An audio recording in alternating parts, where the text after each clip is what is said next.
Well, good morning, good morning, good morning, good morning, good morning, and good morning, everybody. Good morning, everybody. Welcome to another episode of The Morning Glow. Welcome to another episode of The Morning Glow. Got a great broadcast lineup for you this morning, as I hope and I pray that we always do. I'm not important, just a question asker. My name is Raheem Algery out of Atlanta, Georgia, but I got my brother and my sister from another mother, but we got the same father on with us this morning, and we high and a happy, elephant elated, and porcupine proud to be here in the midst of all of you. Welcome everybody that's coming in. We got people coming in already, and I'm glad to have you here. Share the broadcast, and please share the broadcast. And if you want to be a part, it's real simple. All you have to do is give us a call 508-924-3521. 508-924-3521. People say I say the number too fast sometimes, so I just wanted to slow it down just a little bit. But you know what? I'm gonna tell you this. If I'm saying the number too fast, that means y'all listening too slow. So speed up your listening. Speed up your listening. Cookie, good morning, young lady. How you doing this morning? Good morning, beloved. I am well. How are you? Hey, high and a happy. I'm high and a happy. I'm ready to go. I'm ready to go. We got a guest today too. That's gonna come on about the 8:30 hours, somewhere in that time frame. So I'm happy to have that guest on with us. It's gonna be very interesting. To Salt. Good morning, sir. How you doing this morning?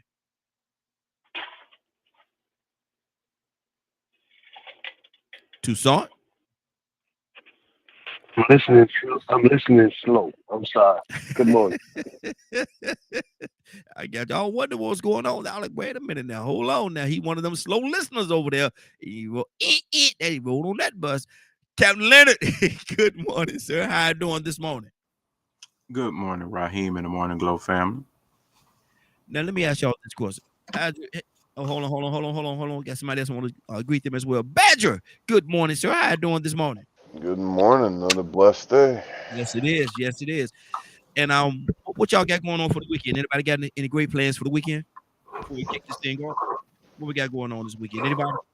Talk to me. Yes, I have a little day trip planned. I am going to. There is something in Georgia called a pickleball mall. Okay. It is an indoor facility. Mhm. It has three indoor. Okay. No. Where's this at? It's in Macon. Oh, really? Yeah, Okay. it's called Pickleball Mall of Georgia. Now, now, now, Uh-oh. now. See, you heard two songs say her old, or he know what that means. I love me some Where you pickleball now. going? I love me some pickleball now. Yes, Lord. That's my guy. I try to, it's been cold now. They got another indoor over here at the Mall of Georgia and a couple other places. And pickleball, that's my thing there, man. I love me some pickleball. Look here, I'm gonna go on and put the challenge out there. Since I beat you in pickleball. I believe I'm gonna say it again. She ain't heard me. I believe I beat you in pickleball. Listen, it's your show.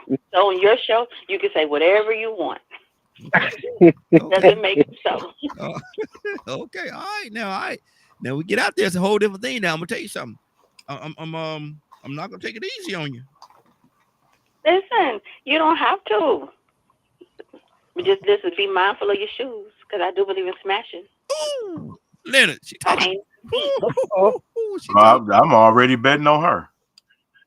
See, see that. You See, should. see, I base. always bet on a black woman. No way. Basically what you're saying, Leonard. You already telling me that you got some money to give away. I'm like I said, I'll put it on her because she the one that mentioned it, and we know Okay. you always threatening folks. Oh, okay. Well, look at my thing is, and we gonna set this up. We're gonna get out there. We're gonna play pickleball, and we're gonna I be a believe one that on one. young lady will beat you to like you stole something. And you know what? If she do, she gonna come on here and tell. And I'm gonna tell you why I can't. I'm gonna tell you why I can't let her win. Because if she do, she gonna come on here. She gonna tell everybody about it. Yeah. She gonna talk. She So gonna talk so about it. you telling us you're gonna cheat. I understand. I got it. No, I no, got it. no. I'm just gonna make. I'm not gonna cheat. I'm just gonna make sure that the final score is in my favor. That's all I'm gonna I do. think that's the same as cheating, sir. I'm gonna make sure the final score is in my favor. It's gonna be a good game. We're gonna definitely enjoy it. but isn't that the white way? Why would you do that? You say the right. Watch it. You say the right way. I No, know what he you said. White. I know what you said. I know what you said. But see, and that leads into what I want to talk about right now. because everybody had, we set it up. Good morning, Mr. Hicks. How you doing this morning, sir? Sports. Let me ask you something. What is sports? Is it competition or camaraderie? Both. Camaraderie for players. It leads to camaraderie for spectators amongst each other. Mm-hmm. And also it's a competition. Mm-hmm. What is it more of? I believe it's the winning that's important to most people. Is to be able to win. But see, and that's true. But where did this thing come from?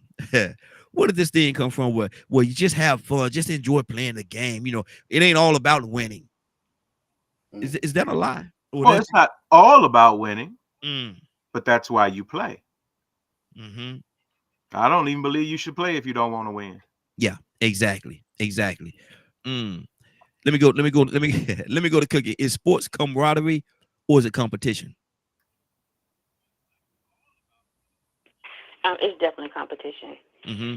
You can take the nicest person in the world, like yourself, Raheem. Yes. Very nice gentleman. Thank you. Very cultured, refined, just a nice person. Thank you. Put you on a pickleball court, and you turn into somebody else. Yes, Lord. It's definitely competition. Yes, Lord. Wants to. Weeze wants to win. Weeze wants to win, and that's it. Well, go ahead, sis. You got a point though. I mean, I think that has to do with isn't that how men function in life? Sometimes they want to make sure where they are in the pecking order. They want to be the best. That's part of your ego, I guess. Mm. So, of course, that should translate to sports. You want to be the best, so it's about competition. So, do women How can someone take pride in something unless they feel like they are the best? Do women have the same ego? I think women can. Women can when it comes to whatever it is that they cherish about themselves. Some women think that they're the best cooks. Some women think that they do the best hair. I think there's a little competition in everybody, but when it comes to sports, it has that added element of testosterone that makes it very competitive. But it's more important. It's more important just to play the game and to participate and to be out there amongst your peers and playing. It's not all about winning. That's what you tell the team that don't win. You never tell the team to win. I'm about to say that you're reading that off a cue card, aren't you? Because that's not what you believe. You just said there is no way that you would allow me to win. Well, because you would not have me come back here and tell people that I beat you. Doesn't that say it all? Well, it's watch about this. Competition. Well, watch this. I'm about to do a little slight gut uppercut at you. If you do win, it's because I allowed you to win. Yes, and that's propaganda right there, sir. That's what we call that, propaganda. Okay. Let them know that's soaking it all in, because if for whatever reason you were to win, I ain't gonna hear the end of that joker right there and that doggone Tucson. Oh Lord, how much we ain't gonna say no. But here's the thing, though. See, this is the difference. You wouldn't hear it from me. See, that's the difference in men and women. I wouldn't bring it back up. My point would be proven. No harm, no foul. I don't have to bring it back up. Tucson, however, he lives on the island of Petty. So you will definitely hear it again. God almighty.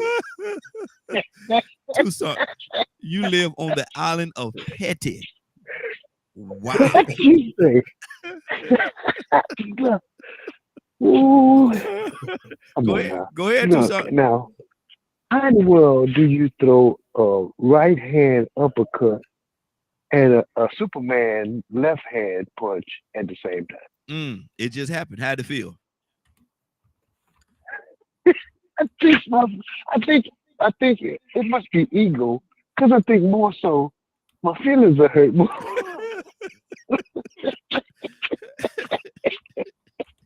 Oh, she threw that one out, and Tucson. My thing is, had she hesitated a little bit before she said it, it might have. She didn't wait. No. She came right at you, brother. She just stutter, nothing. She just spit it out like, pouring water on a drowning man. You remember that, Leonard? Wow. Pouring water on a drowning man. Who wrote that song? Oh, my God. Well, Tucson, let me ask you a question though. I'm just a question to ask you, brother. You know, don't. I'm just asking the questions. Did she have a point? She got a point. Let me tell you what. Yeah, for real. I mean, really. I used to. Man, look. If I was kind of slow, not in the head, but when I was running, but I would do anything to get faster. Mm-hmm. I would leave track practice and run around the town. And I would talk to somebody and they say, I'm gonna beat you next week. I say, I meet you on the track. See you at the finish line. Talk. I wasn't talking to trash. And I listened to y'all. And I beat doggone on the island of Petty. You can't get past that one. You can't get past. You know that's a new one. No, she threw at you. Leonard, that'll preach.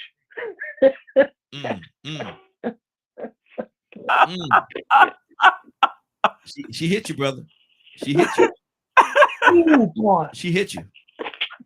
And you look. She hit you. She hit you in the way. You sharp. I thought I was a quick thinker. That's an old song. Hey, Tucson, let me say this to you. She hit you in a way that you don't even have a way. You're not even in a position or mindset to come back. She took all the fight out you, man. I can't say nothing.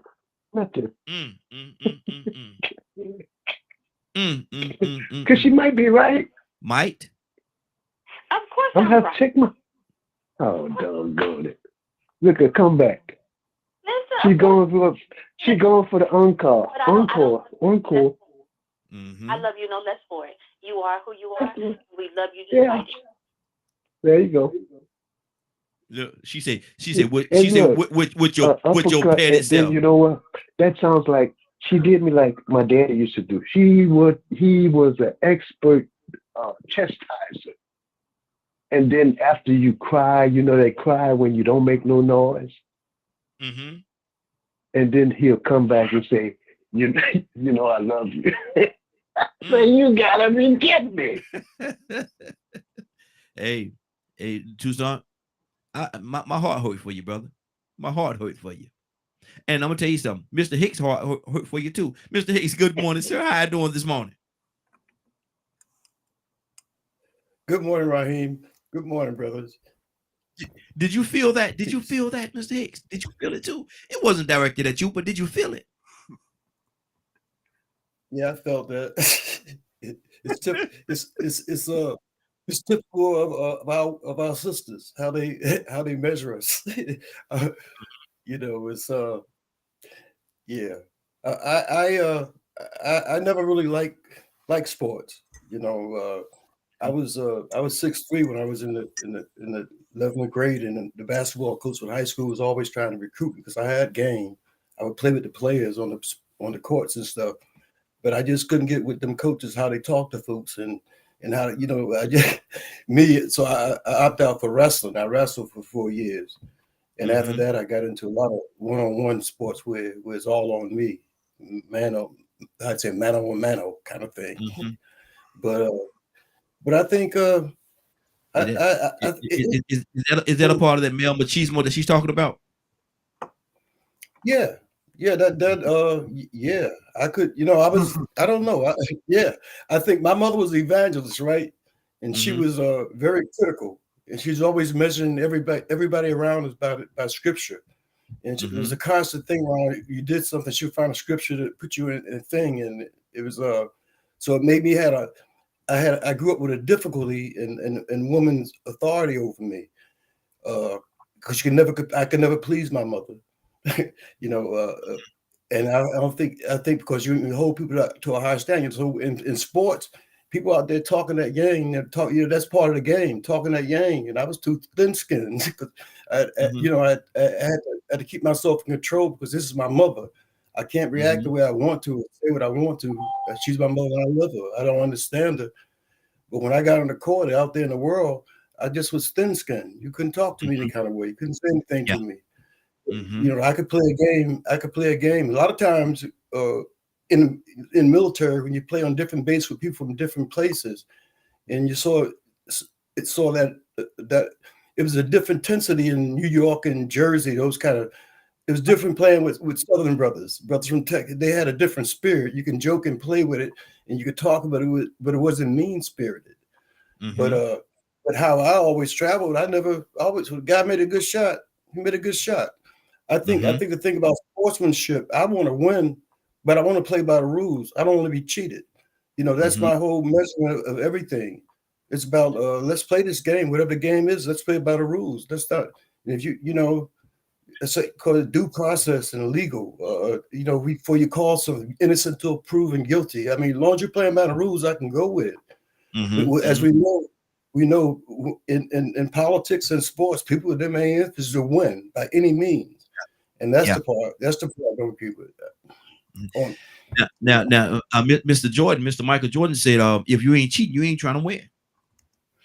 I never liked Jordan. I like his game. I like the gifts that God gave him. As far as like playing with him, shoot, I'd have shot him. I had $1 million like that. He doing that stuff. I'd have shot him on the court. He got killed. You what? Pow, pow. And I lost my career. I didn't go in everything because I don't like no bully. I don't bully people, and I'm just not gonna be bullied.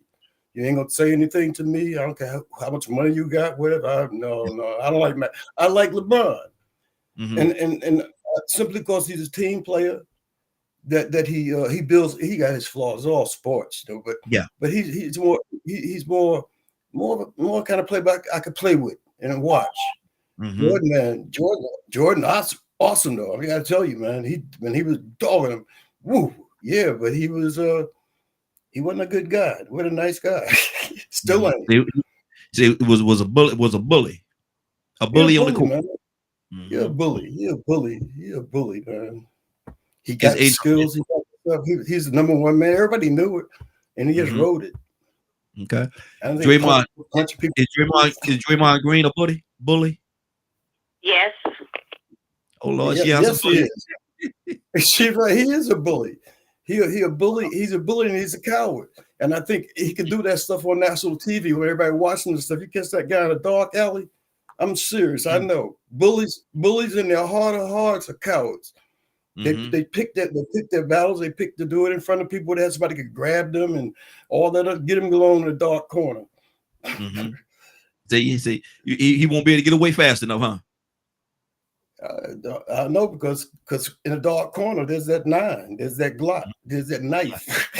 Let's take it all the way to the end. Do you really mean this? No, there are people. When you walk in, somebody that's willing to take the consequences, of action, saying, "I know I'm gonna go to jail. I know I'm gonna go to jail. I'm gonna lose my life, but this right here, at this moment, is worth it. You got to go."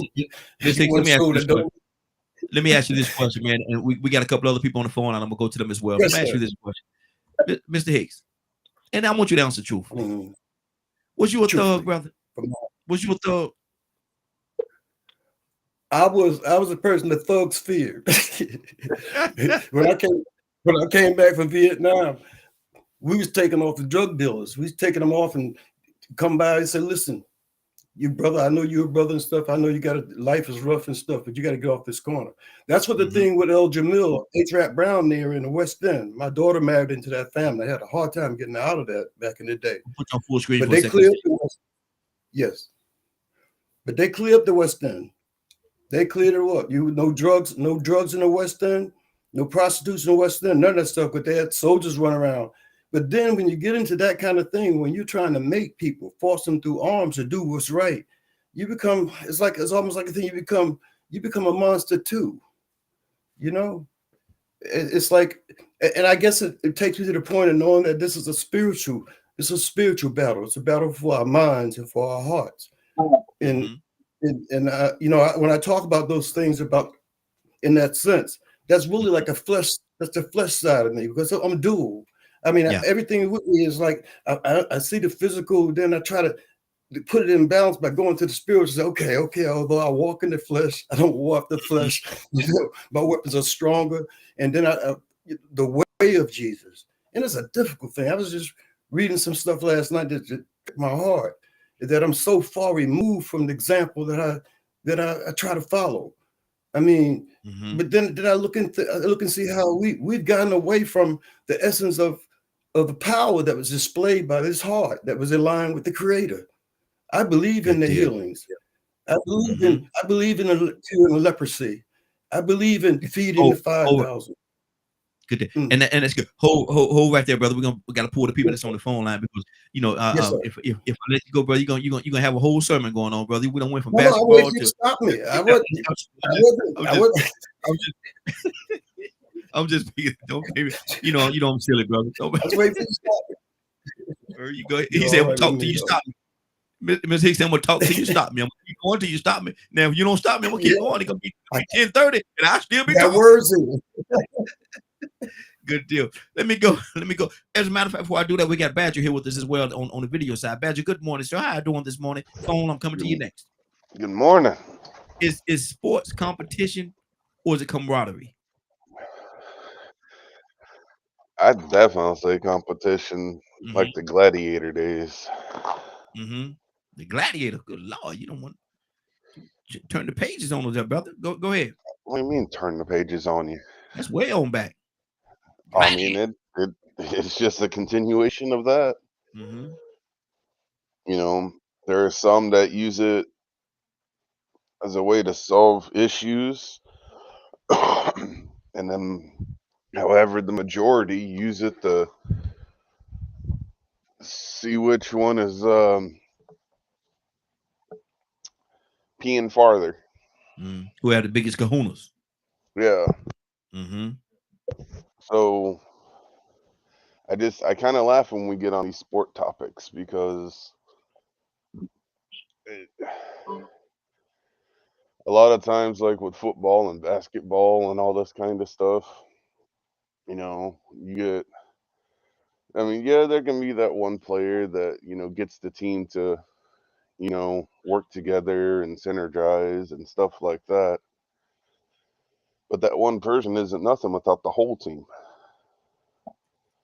But yet that gets ignored. There's a lot of selfishness in sports, even Mm-hmm. in team based. Mm-hmm. Like rather honor a quarterback than respect the fact that he's able to do what he does because of his team. Mm-hmm. But that's too much to expect out of people. Oh, come now, Badger. So it's just, I mean, to me, that's how I see it.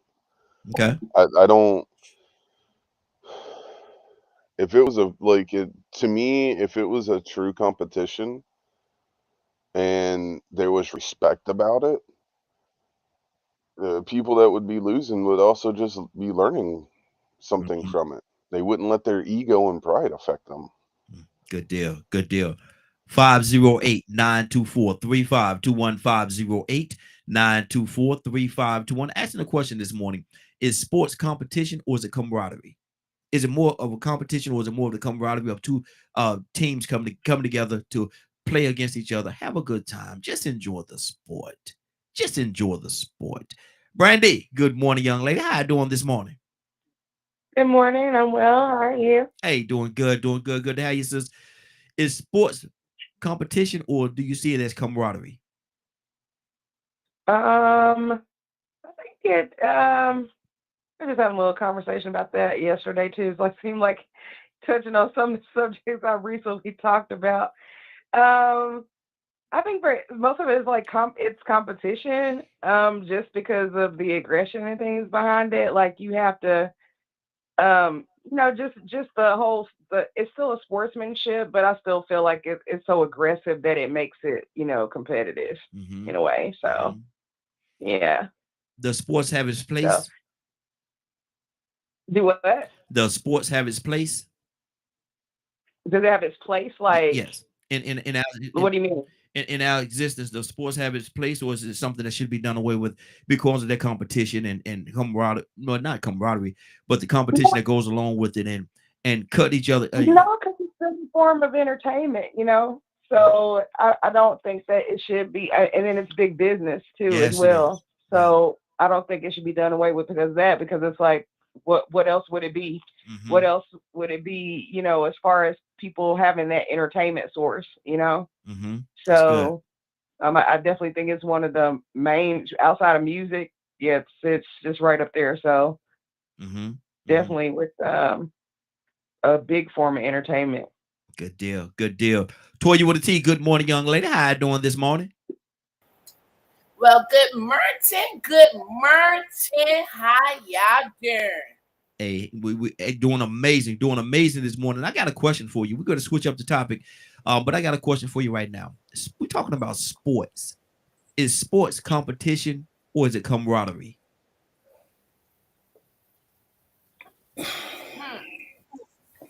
I guess it's a little bit of both. Mm-hmm. I guess, but it's only competition when it's the two winning teams. Mm-hmm. It's camaraderie any other time. Like it depends on, if you're not doing anything with a specific agenda or to achieve a specific thing, whether it be the best, whether it be the ring, whether it be the money, it's not a competition. Mm-hmm. You know what I'm saying? It's just more like practice. It's just more like going through the stages. Just more like just playing the game.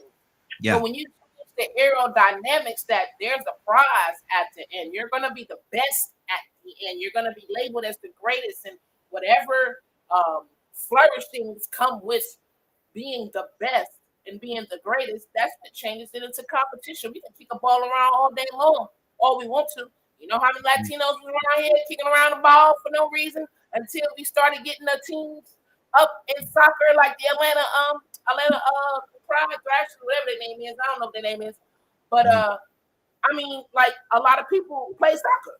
Yeah, yeah. It was playing soccer. You know what I mean? But it wasn't until we changed the trajectory of the game. All right, boom, we're going to have different teams, and different teams compete for different titles, and different titles compete for different championships. That's what turned it into a competition. You understand what I'm saying? At the end of the day, you can utilize camaraderie as a competition because I guess the individuals playing, they're still playing to an extent to be the best. You know what I mean?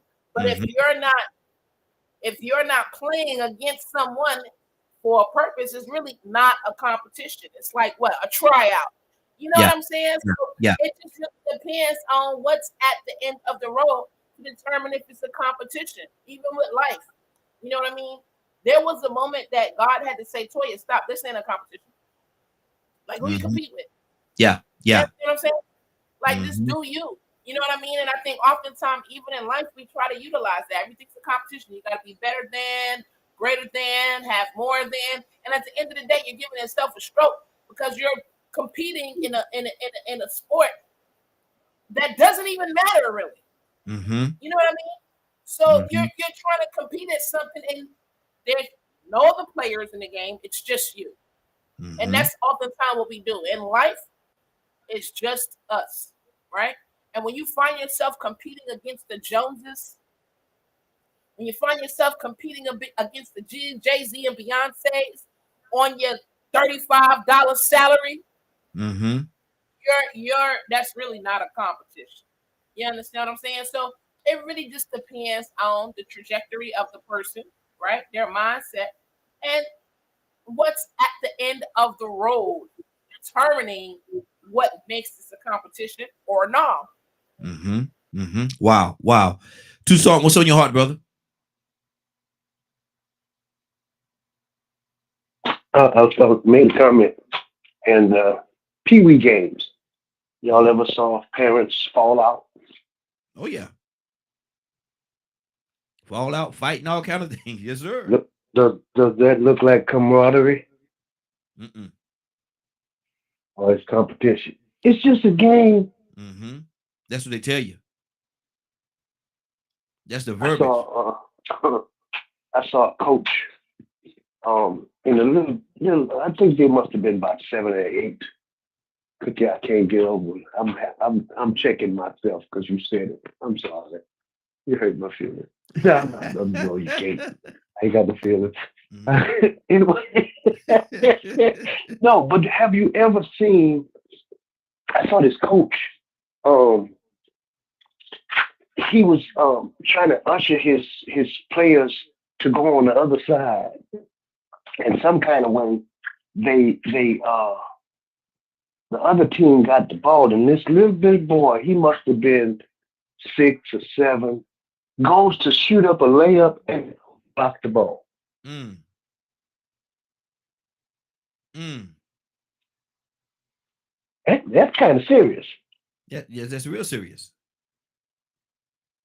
They ain't just getting together. Mm-hmm. I tell you what, man. Mm-hmm. You know, we get along pretty good right here. Yes. And but if we was in a game, Mm-hmm. I'm just tell you, nah, I don't know. Uh-oh. I'm not a sore loser. But you like I'm winning. not a sore loser. But you like winning. But I like winning. Yeah. Oh yeah. Mm-hmm.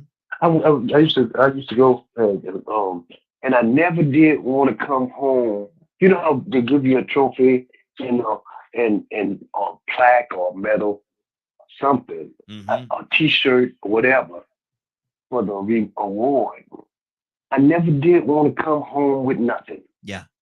Yeah. And in order to come home with something, you had to come out in first, second, or third. Mm-hmm. Nobody else got nothing. You had the place, yeah. Because you had to ride home with the rest of the players. Well, I'm like Mr. Hicks. I remember I used to be good at football, wide receiver. I'd put if a ball touched my hand, I was catching it. Mm-hmm. But one day at practice, the coach grabbed me by the collar. I said, my daddy don't grab me like that. Mm-hmm. Mm-hmm. So it led me to run do something else. Yeah. But I didn't like it. I wouldn't. I wasn't just getting on the track to just compete. The devil is a lie. Mm-hmm. What sense does it make to practice all day, all week, sweat, throwing up, all that, and then when the track meet comes up, you dead last? Yeah. I only know why you ran. You're gonna be last. I only know why you ran. You last. Man, every time you run, you last. What you go out there for? What you go out there for? But it's the competition. You ever saw somebody, man, and they I like the little girl. I talked about that the other day. Little girl, and here she is. She done lost her shoe. Mm-hmm. She gets up there, go back to get her shoe, and she's just not gathering around. She want to win. Mm-hmm.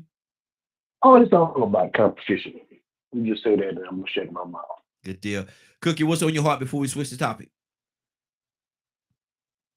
You walk around hurting people's feelings and all.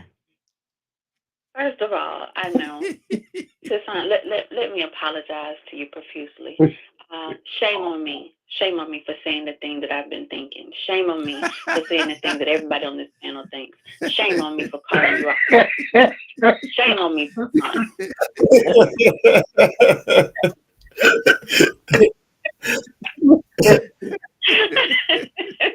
And then she said, what everybody thinking. Hey, don't group me up in that. Not the elbow me in the back of the head. Hey. Elbow me in the back of the head. Hey, Toussaint. Yes, but I did so lovingly, though, sir. Yeah. You did. But Toussaint, I'm gonna tell I'm to her defense. Don't pay her no attention, Toussaint. She's just serious. I like it. Don't pay her no attention. She's just serious. That's all. She's just serious. Go ahead. Go ahead. Listen, Toussaint, I apologize for to say. No. Listen. The fact that you cannot get beyond me giving you a right hook early in the morning, doesn't that tell you? Just saying. Before you were saying it depends on what we get at the end of what the prize is. It doesn't have to be a prize. Sometimes people just want to win. So I can assure you that I await your revenge. I can assure you because I know it's coming. Exactly. Well, let's switch up and Cookie, I'm gonna stay with you with this right here. and I'm gonna go to all the ladies first, because I want to hear what the ladies gonna say about this before I go to the guys. So guys, be on standby for a second. I'm coming to you next. I got to ask the ladies this question first, because it pertains to them. Cookie, do you think society really honor and respect our women? It's a whole no for me. It is a whole no. I think that let me preface my remarks by saying that I am biased, because I'm a woman, but also because I'm a Black woman. And I think that Black women are the cradle of civilization. Everything that grows in humanity is born from us and our labor. But we are the least respected. Wow. We are everybody's enemy, everybody's punching bag, everybody punches down on us. We have to be twice as polite, twice as smart, twice as efficient, twice as capable as everybody else. And it is very, very much unfortunate. I think that I have said this before, that I think it was Malcolm X who said that a nation can rise no higher than its women. Yes. And in our community, we have allowed music and other people to define who our women are, instead of allowing each woman to be themselves, instead of trying to be the best people we can be and propel those women forward, hold them up even in high regard and esteem. We have taken women's quest for equal rights and equal treatment, and we have twisted it into something obscene and said that equal rights means that, if you hit me, I hit you back, or you can lift your own groceries, or you can carry your own boxes. We have twisted it to mean something that it does not mean. All we've ever asked for as women is to be given a voice at the table table that we choose to sit at. We just want to be heard. We're not demanding anything that is unreasonable and unfair. The same way that men want equity for the work that they do. They want fair treatment. They want respect. Women just simply want the same thing. We happen to want it in our homes as well as every place else. That's all. Wow. We're not trying to take anybody's position. We're not trying to say that you all are not needed or less than essential parts of our lives. We just want to be treated fairly. If you need for me to work outside the home, then all I'm asking is that you give me some voice in the money that I earn, how it's used. Help me inside the house if I'm working outside the house the same as you. Simple things, simple revisions that can make it more equitable and easier for me. That's all. But it seems like sometimes, no matter what you say to some people, they're going to twist it, and turn it into something, to benefit them. Because oftentimes people are resistant to anything that benefits the other party. And it also could be that sometimes the other side doesn't always see women as deserving or equal human beings. That's a part of, patriarchy. Wow. Good deal. Excuse me. 508-924-3521, 508-924-3521. Asking the question, does society as a whole, does society honor and respect our women? Brandy, what do you say to that? Toya with a T, coming to you next. I want to say absolutely not. Wow. Absolutely not. I don't, and I think especially Black women right now with the climate of things being spread online, things that I see, social media is kind of backing that too, unfortunately. But Black women in particular, we do have the ability to carry our next family, our generations and stuff like that. And I feel like most times that, I guess you want to say higher up entities that be agendas, media, government, things like that, try to keep us in this place of where we can't grow past that, meaning they want us dependent on their systems. They want us on food stamps. They want us on this. They want, and what they are doing is like, hey, be dependent on the government. Don't be dependent on a man or, because they know that the highest hierarchy is a Black family. And what kind of, what we would take over if there were more Black families. So they pollute our men too. You know what I mean? Let's put pornography on them. Let's put all these temptations on. It's totally a, like I said, a break apart in them wanting us dependent on them. So, and then, it goes hand in hand with the disrespect and everything that we get. But I can say personally, as a Black woman, I have never had so much opposition, so much having to fight for it's tiring. It's exhausting. So I can only imagine what other women feel, like with small children right now. Of course, I was one at one point too, but times are different now. Like I can't even imagine right now. It's hard. It's really hard. Wow. Toya with a T, talk to me, man. Does society as a whole, do they honor and respect our women? And you said our women meaning Black women? Yes. Well, women as a whole, but yeah, you all are taking it from that aspect, so absolutely. I can only take it from that aspect because I'm a Black woman. Yes, absolutely. I do know that overall, men feel differently about women, period. Okay. But what I have to be real about being a Black woman is when it comes to the trajectory of the relationship, it ain't got nothing to do with the government. It got to do with my mama, my daddy. It got to do with that same position that Adam and Eve was in the garden. And when God told you to do something, when he told you, if you're going to be with her, be with her. And when he told me, don't sleep with him, that's not your husband. See, I knew all that. But the trajectory was different in my household. My father was more God-fearing. My mama was more devil-fearing. And at the end of the day, when it came to advice,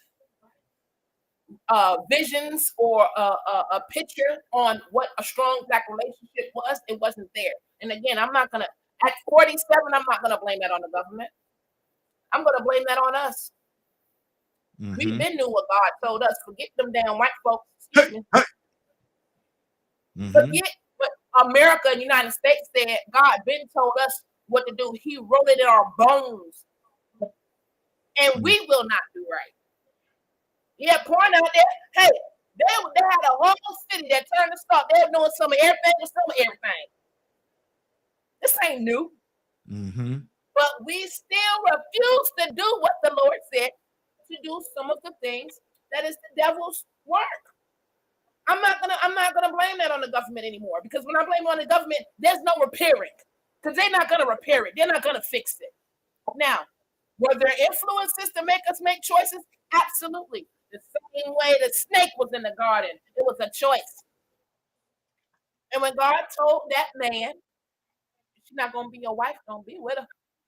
This is why we're here.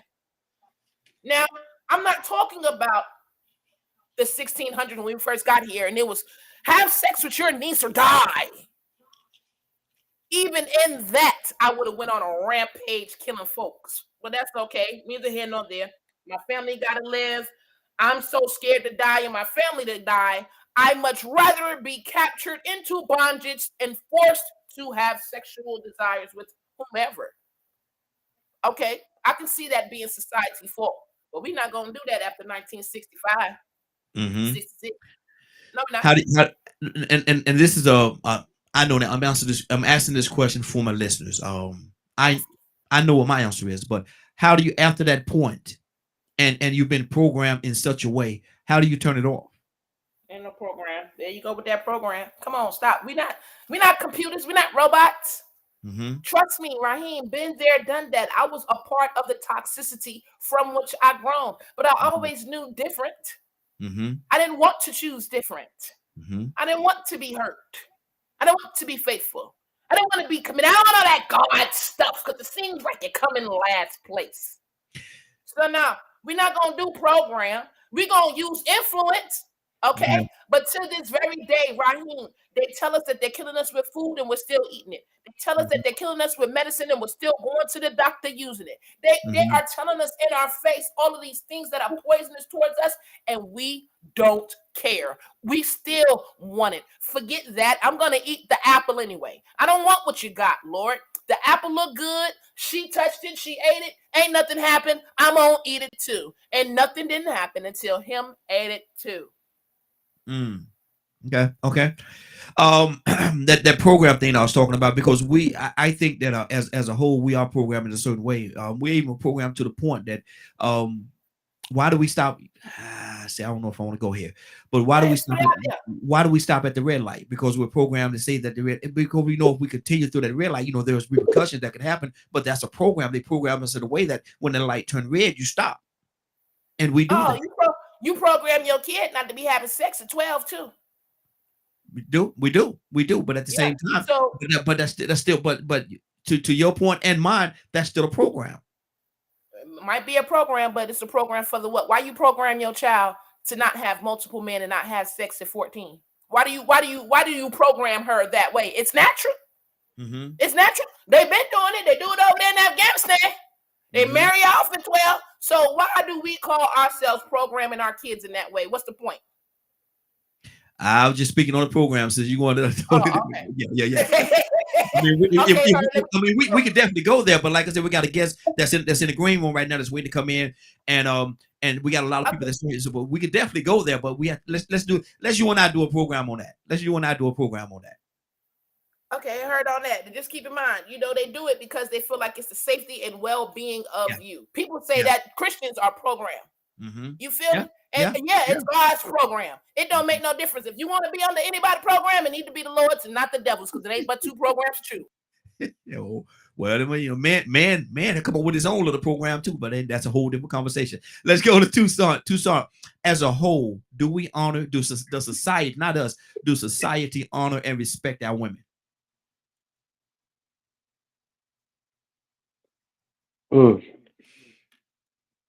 Silence give consent.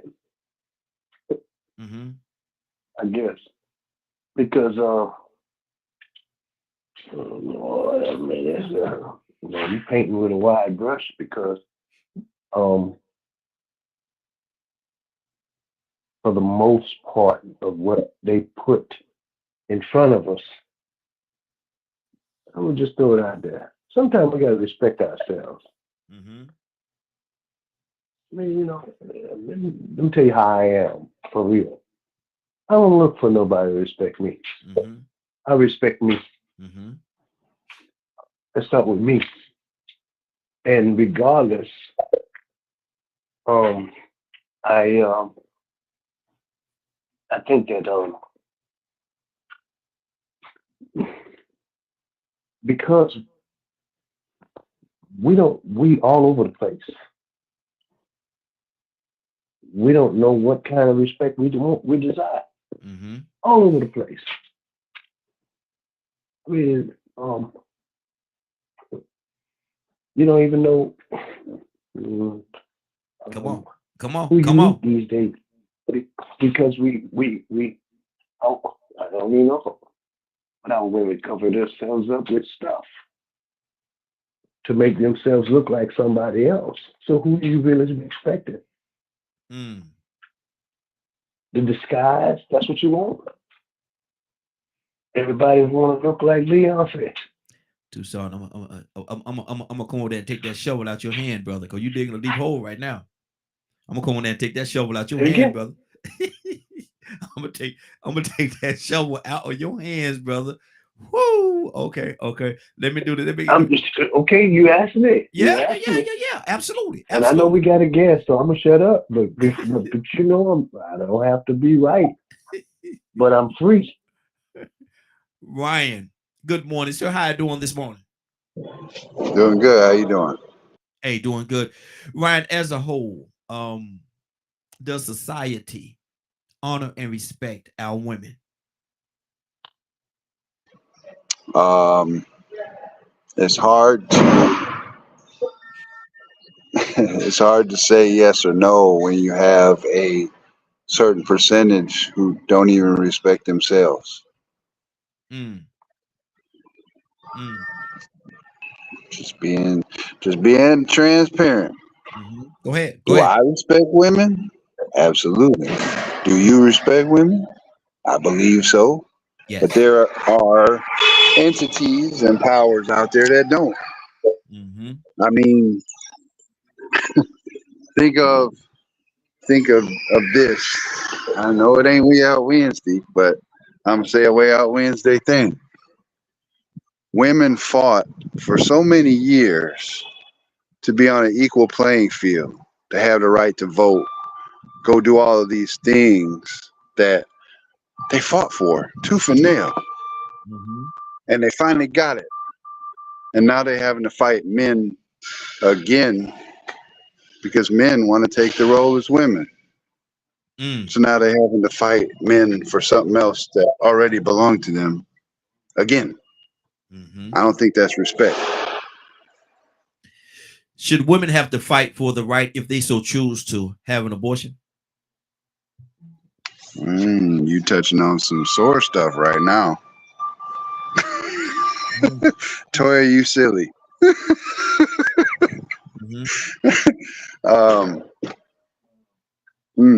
You touching on one of them soft subjects, because this is one of them areas, right? I think if you look at it from a life standpoint, nobody deserves to choose anybody's ability to live or die. Nobody. But there are circumstances. I believe that there are circumstances that can, I don't even want to use the word justify, because I just can't. I can't get down with that play. But I believe that there are circumstances that would allow for it. But I don't justify the death of anybody. I'm not God. That's just how I feel. That's good. That's good. Let's keep this thing going. Leonard, talk to me, brother. As a whole, holistically, do this society that we live in right now, does it show you that they love and honor and respect our women, or is it something different? Well, it just depends on the context of the question. Particularly me, I don't believe anyone is due any inordinate amount of respect. I respect you in general because you're a human being. So my thing is, I'm more like what Toussaint. I don't live from the outside in. I live from the inside out. So I do think that women have issues that they need to address. And their issues are not my issues. Your issues with yourself have nothing to do with me. Yeah. If you equal, then you be equal. What does that mean? Same shit. You understand? That's what equal is. It ain't always a great day on this side of that fence, ladies. But now you got it, and now you trying to give it back. Why? Whoa. Stay right there. Why do you? What do you mean when you say they're trying to give it back? What does that mean? Very simple fact. You don't like carrying that weight. You don't like doing what you have to do to survive. But haven't they had to do it for a long time though? Haven't women had to do it for a long time? Yes, and you're gonna keep doing it because it is the nature. It's life. That's what life is. And no one is due any inordinate amount of respect or worship in this place. You earn what you keep. Ladies, you fight for what you want. Ladies, every single freaking day. That's what you do. Welcome to this world. So the battle never ends. Never. Wow. Never. Until they put your body in that dirt. You ought to work every day if you want to eat. If you're going to sit up and make babies, you ought to take care of them. If you lay down with dogs, you're going to get them fleas. It's time for you to stand up and make those decisions in your best interest, because that's what a man does every day. I'm not looking for a woman to appreciate me. But do you hold on, stay right there. But do you want to be appreciated? I don't think, for the people I do things for, yes. But I don't expect the world to appreciate me. But so why can a woman have that same honor and respect and expect the same thing to be because appreciated? They're looking for more. They're looking more for worship, a lot of them. Then I think I think you're taking a liberty, brother. I don't, you know, me as a man. You got to check social media. See, my thing is right here. Me as a man, I would never put myself in a situation or position where I try and speak for a woman because I've never been that, never will be that. I would never speak for a woman. Mm-hmm. Mm-hmm. That's one thing I'm against. I'm not a woman. Mm-hmm. Yeah, I support women all day. Mm-hmm. I love working with women. I've always worked with women, Mm-hmm. women as superiors as well. Mm-hmm. I was raised with strong women,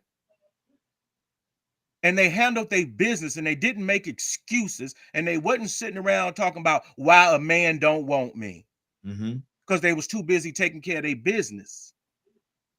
Wow, young lady, this is Wanda from let me see, she's from YouTube. She's watching us on YouTube, and read that, Leonard.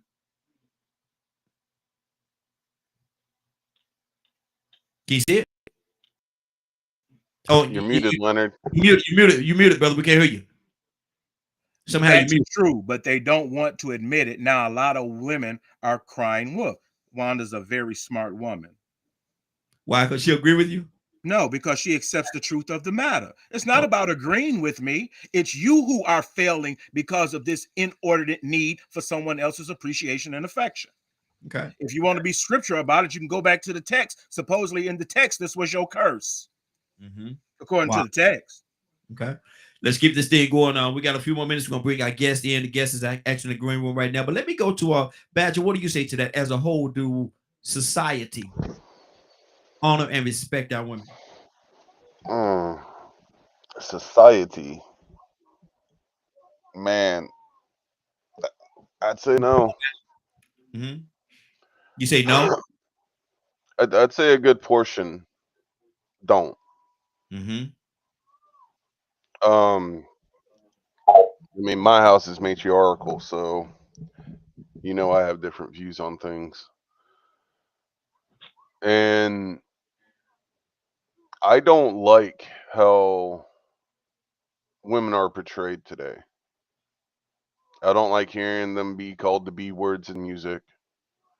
I don't like how some women portray themselves and betray other women on social media. To me, women have been gifted the gift of bringing life.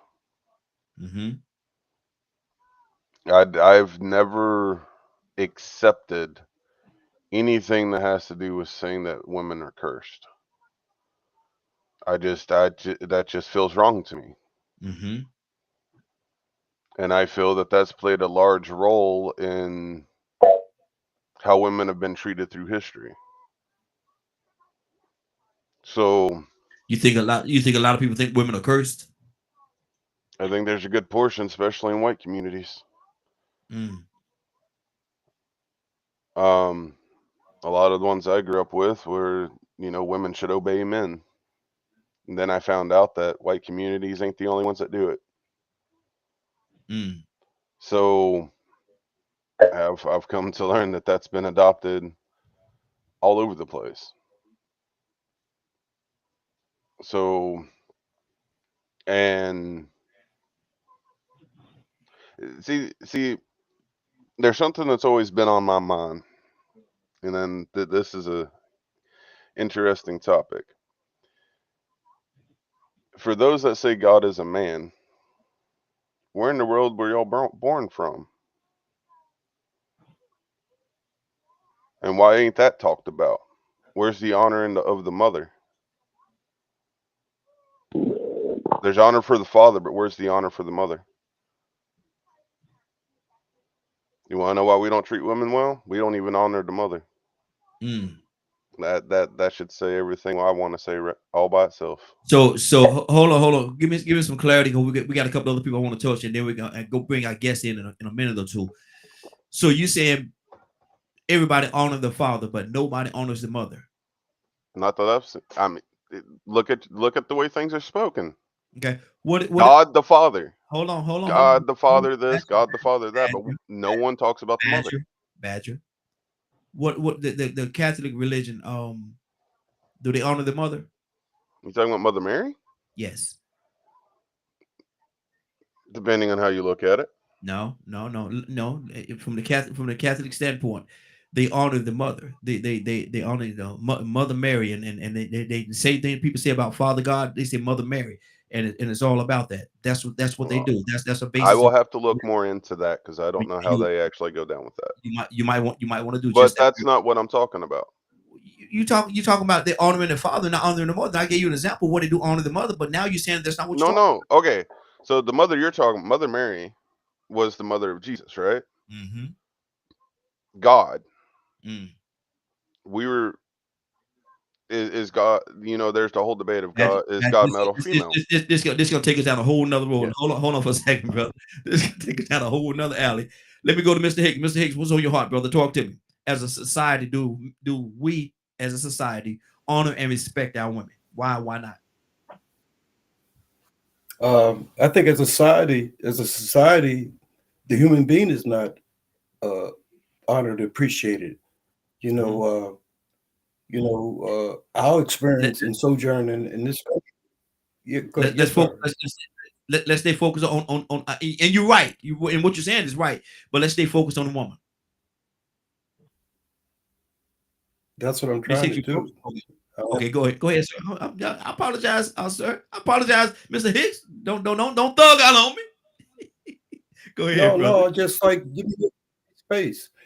There's a Dr. Joy DeGray. She talked about post-traumatic slave syndrome, and it talks about the movement to separate the man from the woman, to make the woman a separate group, separate identity. Then we had the feminist movement that came along with the birth of when women had the right to control their with the pill, and now she could control that part of life. She can decide now whether baby live or die.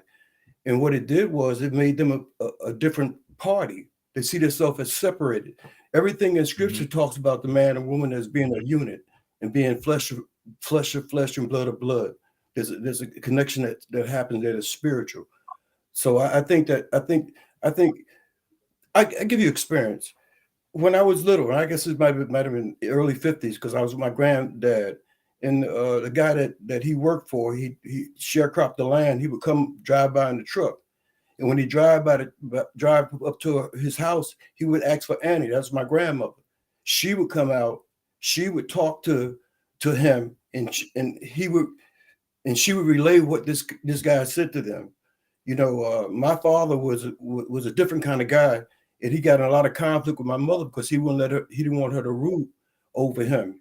She would get angry and call the police. And the police would come and they walk in the house. They walk in the house and they told him to shut up and listen to whatever she said. And not he got taken away, depending on what she said. So I'm saying that there's been an intentional attempt to separate the two people, the man and the woman. The post-traumatic Dr. Joy, she said these things, this post-traumatic slave syndrome being a little different from post-traumatic stress syndrome, that is something that was passed down through DNA, that is passed down through traumas deeply hidden inside our subconscious. So I think what, they create a situation when they separate the man from the woman, where the woman would need the man, because the government would take that food stamps, Section 8, all kind of things. I mean, there are whole kind of options now for women to get support. So I don't think that's honor, because it's part of their strategy to separate the two, because until we could come together in terms of families. But that was the very destruction of the whole slave thing. It broke up the family. It sold off children. It sold off husbands and wives. It put a dent so deep in our psychic and subconscious spiritual mind that we're still playing out the effects of that. We made babies for the slave masters. In a sense, we still do. And then the feminism with sexual liberation, where women became just like men. They could have sex whenever they want to. They take that pill, use some contraception, and then the risk is theirs not have the babies. So it don't honor us, men or women. And beyond the slave experience, it's a thing that's this war to separate women and men, and they are really one. Wow, they're really one. Wow. Okay, let me go. Brandy, what's on your heart, sis? Talk to me. It's really just listening and hearing everybody's side on the take on the subject and everything and stuff like that. Like I said, I just kind of still stand where I was saying earlier, and that's just because of what I've experienced, you know, as a woman myself. And so, like I said, just taking what everybody else is saying in, but I still kind of stand on what I was saying on, you know, just how it is. It's not equal. It's not equal playing field, whatever, as far as on wanting equality or feminism or anything like that. Or I personally myself, you know, am not a feminist or anything like that, or believe that but I just believe that it's being harder. It's being harder on all of us, period. You could just say that it's not even just women. It's everybody right now. It's just making it harder. Exactly. Cookie, talk to me.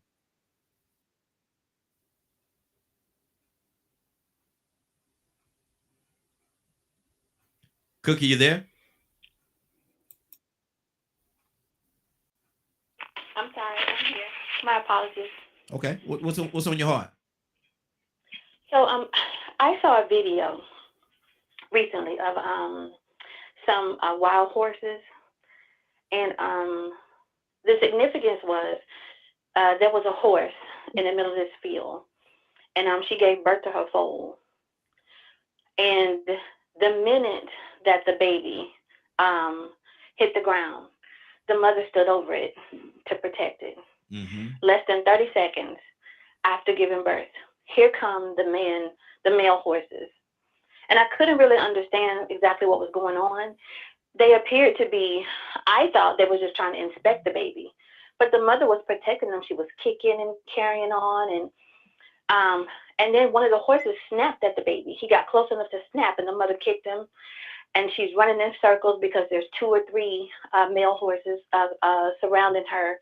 And eventually, there was, after the scuffle was over, another mare came to help her, and together they fought off the male horses.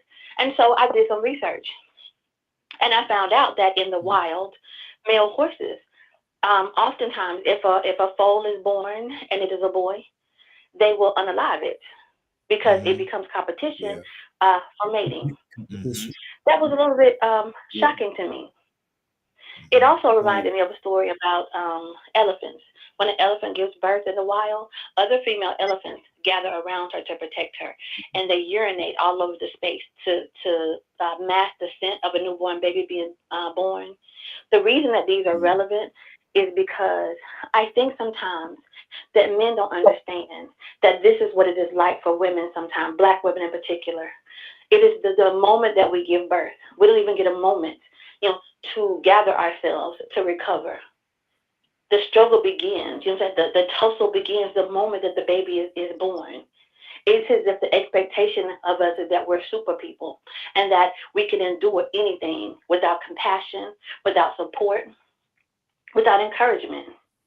It is a very sad state of affairs to sit and listen to a man who looks like me, who thinks so very little of women who look like me.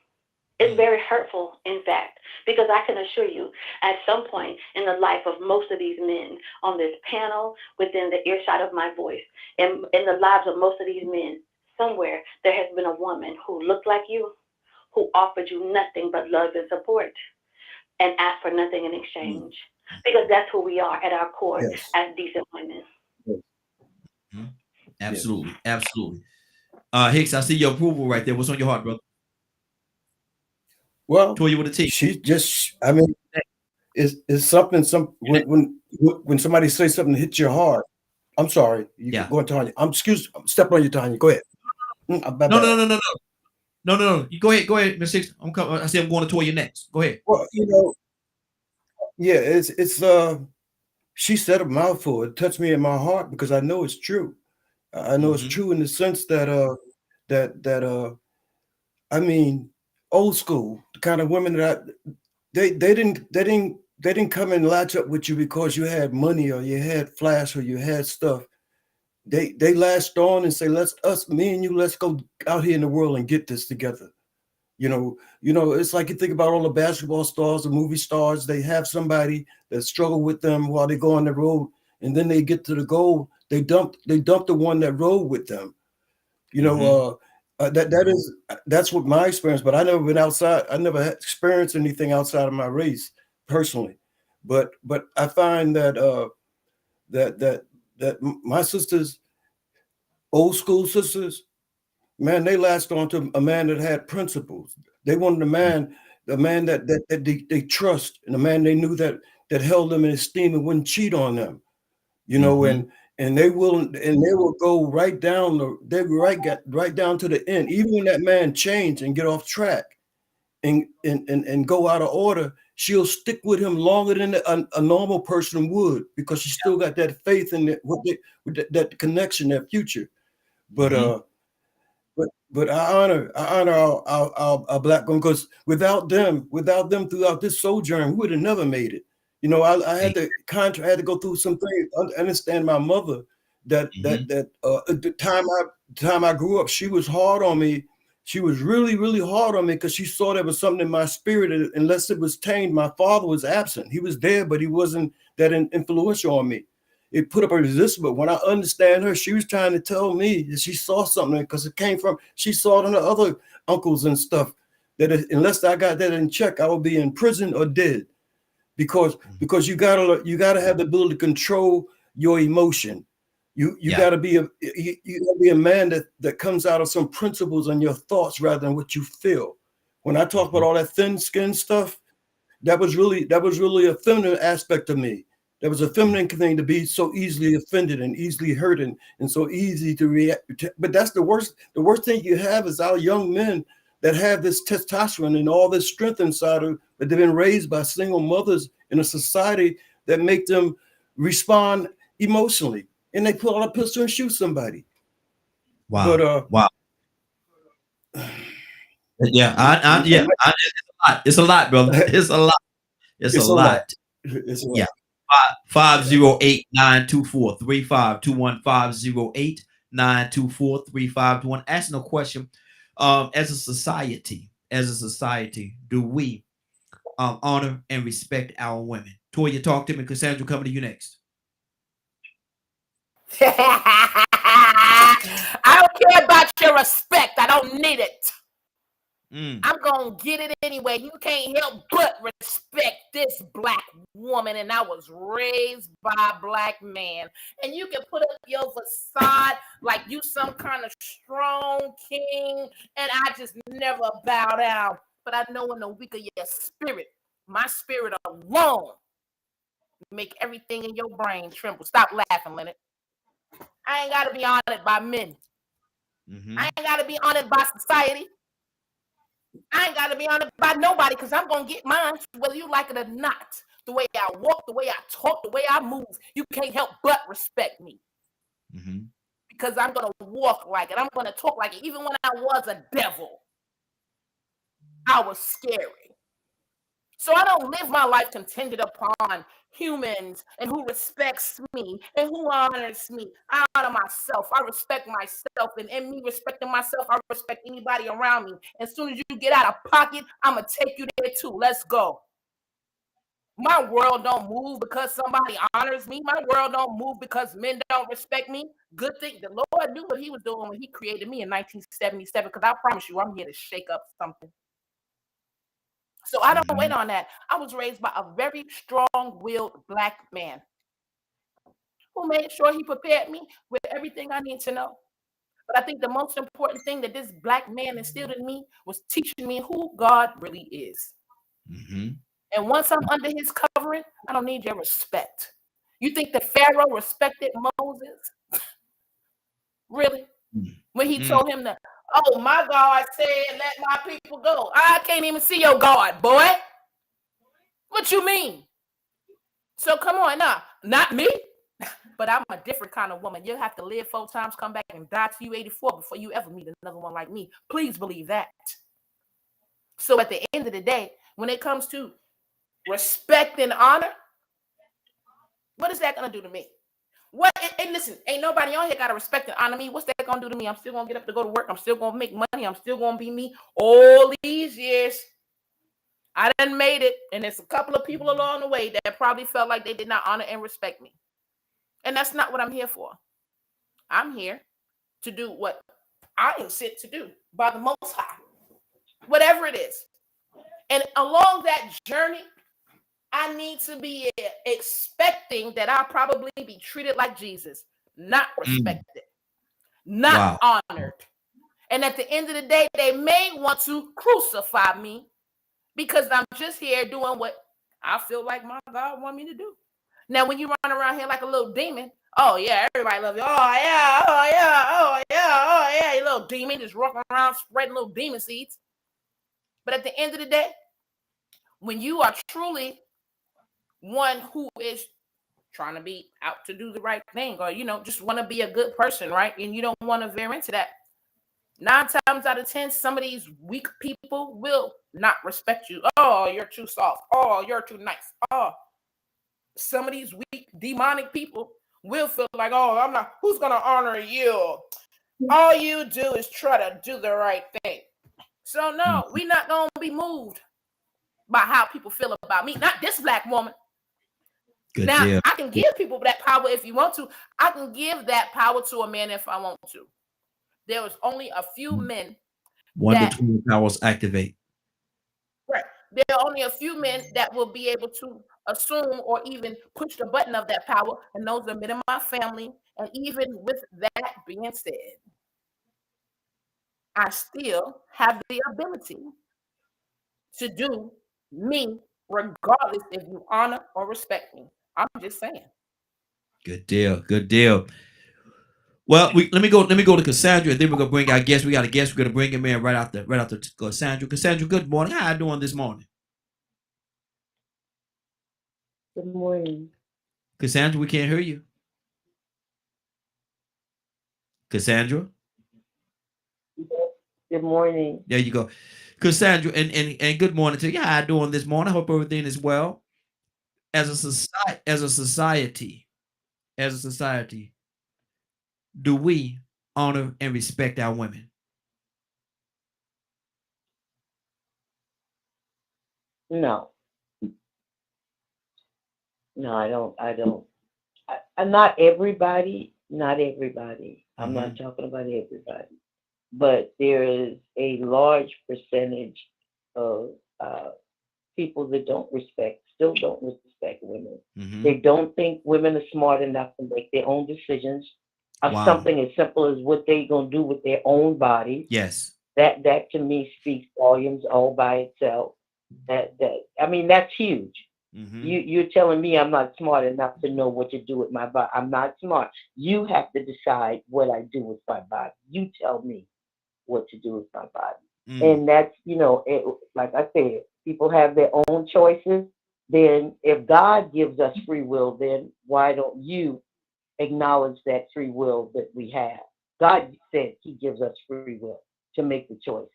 So it should be our choice. That's one story. That's a whole show all by itself. In our music, I'm just going to zero in on the Black community. We do not respect our women because everything is be, whore, you this, you that, you that. It is a total degradation of women in our community. And I think that is a horrific message to send to people around the world who listen to particular types of music, especially rap and hip hop. Almost everyone denigrates the Black woman. Almost every song that comes out denigrates Black women. How is that respectful? How is that when all you talk about is her breasts, her booty, how you did it to her all night long? How you what the heck? So no, I don't believe that we respect our women. And you can say, well, we know that all men don't do that and all people don't do that. But if we don't respect the Black woman, how do we expect anybody else to respect the Black woman? It ain't gonna happen. So yeah, Mhm. that that's me on my soapbox. Good So deal. Good no, deal. we don't. Good deal. Well, it's that time, y'all. We're about to bring our guest in. Gonna bring him in and let him introduce himself. Get him on in here. There he is. There he is. There he is. Good morning, sir. How you doing this morning? I'm doing fine. How are you doing this morning? Hey, doing good, man. Good to have you, brother. Tell everybody, we're gonna get into this conversation. We got a lot to cover today. Tell everybody, introduce yourself, tell everybody who you are, and just a little bit about yourself. Okay, I'm Corey Lee. I'm the executive director of the Cowtown Foundation. I'm a farmer and an advocate for Black farm rights. And, sometimes I'm popular, sometimes I'm not, but I'm not very thrilled with the idea of Joe Biden having a second term based on basically he's the leader of the reemergence of the Dixiecrats. And, he has gotten Black people so distracted on what he and Secretary Tom Vilsack is trying to do, and that is to basically eradicate Black farmers from the business of agriculture. We only have 2.3 million acres of land left of the estimated 19 million since 1929, and they have perfected a plan. And our Black leadership, see, I know who Biden is, I know who Tom Vilsack is, so that's nothing that we have to worry about. But we have to first look in the mirror and look at our Black leadership, look at the Black churches. And why are we selling our Black farmers down the road for what? For them to paint, for them to have a photo opportunity with a society or with an administration that could care less about Black people? That's something we need to talk about. Okay. Now, you put a lot out there just then, and a part of your concentration was on Biden. What is it that leads you to think that Biden is not for the Black farmers, and what have he done to show me some evidence of what you're speaking of? Okay, his signature legislation was the American Rescue Plan Act of 2021. So basically, that was the pandemic relief from COVID. Okay, if from that standpoint, from March of 2021 to this present day, white farmers have been enriched by the pandemic relief to the tune of $75 billion. That's with a B. Black farmers have not received one single dime that they can put in their pocket from this administration. So now there also was a article written in the New York Post in July of 2019. And they said, if you go back and look at the history of Joe Biden as a legislator, he's always sided with separatists. Well, separatist is a synonym for a white supremacist. At the end of the day, that's what's going down. Now, then you wonder why he appoints Tom Vilsack as the Secretary of Agriculture. If you knew anything about Tom Vilsack, he did nothing. And in fact, he destroyed Black people under the Barack Obama administration. And he was it was a kingmaker. And we all know that Obama was scared to do anything with Black rights. They wouldn't let him touch it because it was too crucial. He was the first Black president.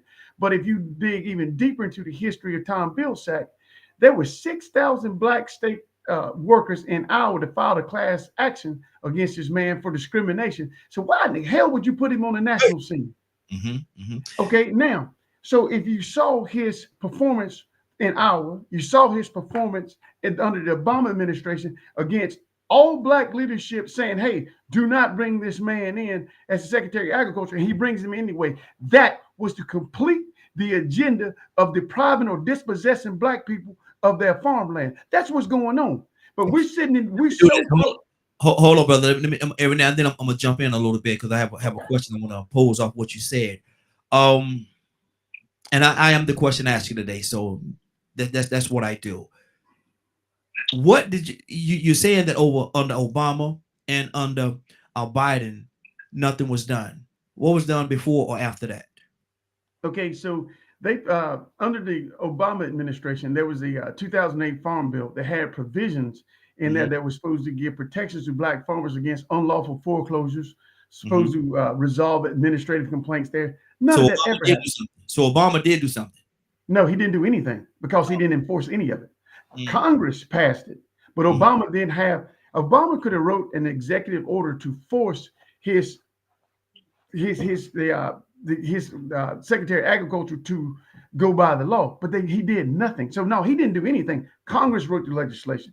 Obama, in fact, when black farmers was reached out to black leadership to reach out to Obama, they wouldn't even talk to us. So no, he didn't do anything. Okay, so let's look at the window. Let's look at the window. There was Obama, and then there was Trump, and then there was Biden. Okay, let's go right there in the middle. What happened under Trump? What did Trump do, and Bush or any of the others do that were not quote unquote Democrats? Because I think what we're talking about is a Democratic thing. So what does any of the Republicans do to help the black farmers? Okay, I see where you're going with this, but I No, got no. I'm the question asking. I asked the question, and I asked the question that the people want to hear. You know, I don't care one way or another about any other Biden, Trump, or any. I don't care one way or another in regards to that, Democrat or Republican. But my thing is, I want to ask the questions that might listen on. We have 64 different countries, brother, and there's a lot of people that have questions. And so my question to you is, what happened outside of the Democratic run in office? Okay, first of all, let me give you this caveat. I'm an independent. I'm neither Republican nor Democrat. I know we spoke on that. Absolutely.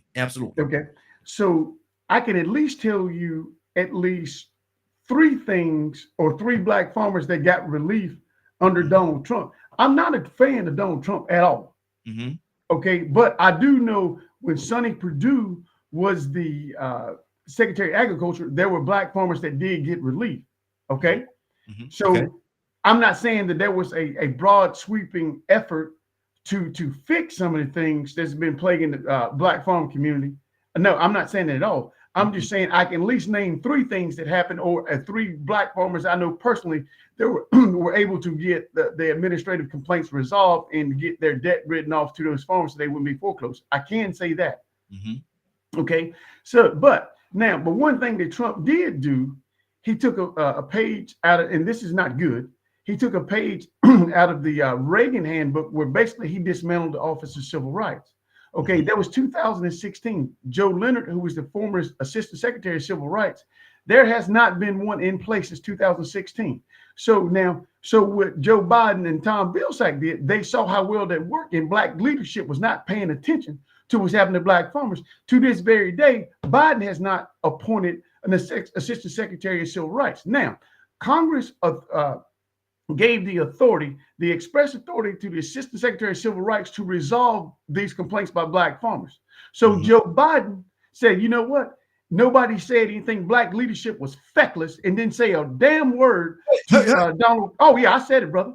They didn't do a damn thing. Oh, we can't use profanity, so brother. That's okay, I'm sorry. Yeah, didn't say anything to Donald Trump about not having an Assistant Secretary of Civil Rights.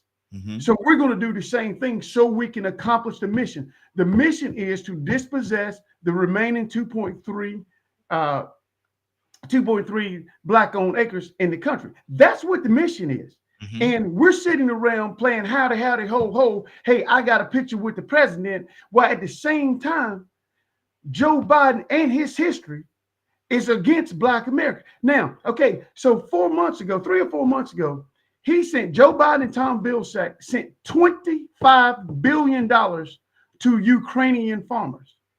Okay. What is he giving black farmers, which had 2 acts passed for their benefit and haven't received a dime in their pocket? So now we've always said in black, because I'm 53 years old, we've always said in the black community, we don't own anything. Mm-hmm. So, but the Ukrainian farmers are allowed to go set up infrastructure like processing houses. We always say, the old adage is like, we can't feed ourselves. With $25 billion, we can set up processing facilities. We can set up feedlots. We can set up feed mills. We can set up transportation to where we can feed ourselves. You guys out of Atlanta, I'm 200 miles from you. Now, if there were 2 or 3 processing plants that we could just feed black people in Atlanta, could black farmers in the South not survive just off the city of Atlanta? Absolutely. Because we like to eat. We might not pay bills or anything else, but we gonna eat. Hey, let's just call it what it is. Yes, sir. Yes, sir. And see, my thing is, I'm all with you in regards to what you're trying to do and the mission of what you're trying to do and how you're trying to help the black farmers. I'm with you, brother. I'm with you on that. But like I said, I have to be the question asker. We have quite a few people. I told you that we have quite a large panel here of people that want to ask questions of you. I'm going to go right now to Cookie. Cookie, what's on your heart? before I do that, are you open to answer questions? Oh yeah, bro, I'm the man. I got time today. Yes, sir. Yes, sir. Cookie. Good morning. Thank you so much for joining us, Mr. Leah. I have one question, yes or no, and then I'll give you my rebuttal. My question to you is, sir, are you a member of the National Black Farmers Association? Yes or no? The answer is no. But I am the founder of the Cowtown Foundation, who's at the front. No quantification is necessary. My apologies. It's simply a yes or no question. And the reason that I'm saying it's just a yes or no question is because the crux of my argument is based upon a man named John Boyd. John Boyd is the president, or was the president, of the National Black Farmers Association. Back in 2010, the legislation that you talked about, I think that what you shared with us was a little bit disingenuous. You didn't say the proper name of the bill. The proper name of the bill passed by Obama was called the Claims Remedy Act of 2010. And what it was specifically for is funding for Black farmers who were late filers of the class action lawsuit that you mentioned earlier, which means there was a separate pool of money solely for Black farmers. Okay, let me educate you a little bit. What, sir? One Let moment. me educate you a little bit. Hold on, brother. We're gonna come back to you. We're gonna come back to you. Go ahead. Respectfully, I do not wish to argue. I'm simply stating the case as I know it to be, sir. You stated, sir, that you were not aware of anybody who benefited from these said bills.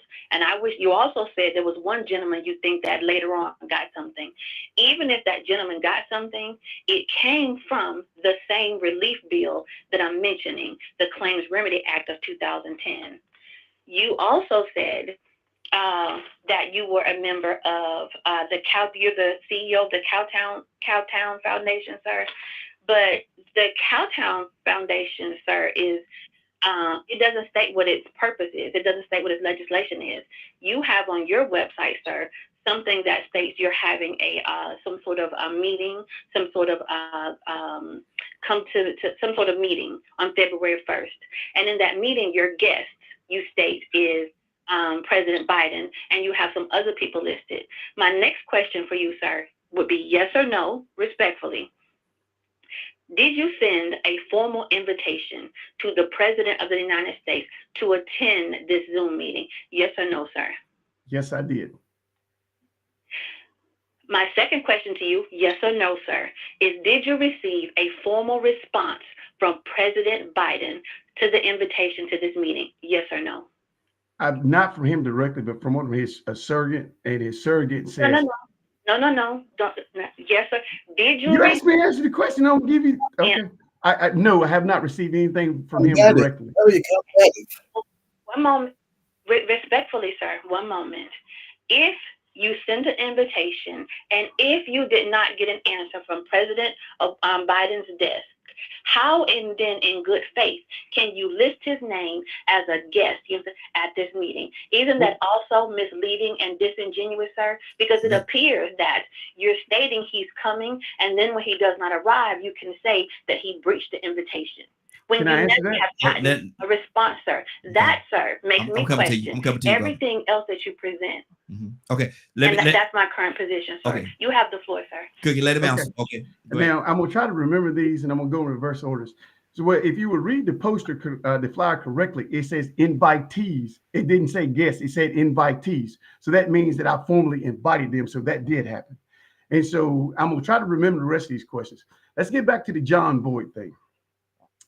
John Boyd did not have what you're talking about, the claims remedy, that did not even pass into law, first of all, in 2010. And the second part of that, the Pickford 2 came from through the Farm Bill, basically, is because the Pickford 1 went so bad and people missed the deadline. So let me educate you a little bit before. Okay, let me give you a little bit more of my background. I'm into the legal aspect of fighting for the rights for farmers. The Pickford 2, like I said, the Claims Act that you're talking about, that was never passed into law. That was up for a vote and it was turned down. So it never became law. So the provisions of the 2008 Farm Bill is the only thing that these black farmers can go by. And as far as what you're talking about, that the farmers that I know, the remedy they got was from the Pickford, was from the Claims Act. That is entirely false. And that was nowhere even close.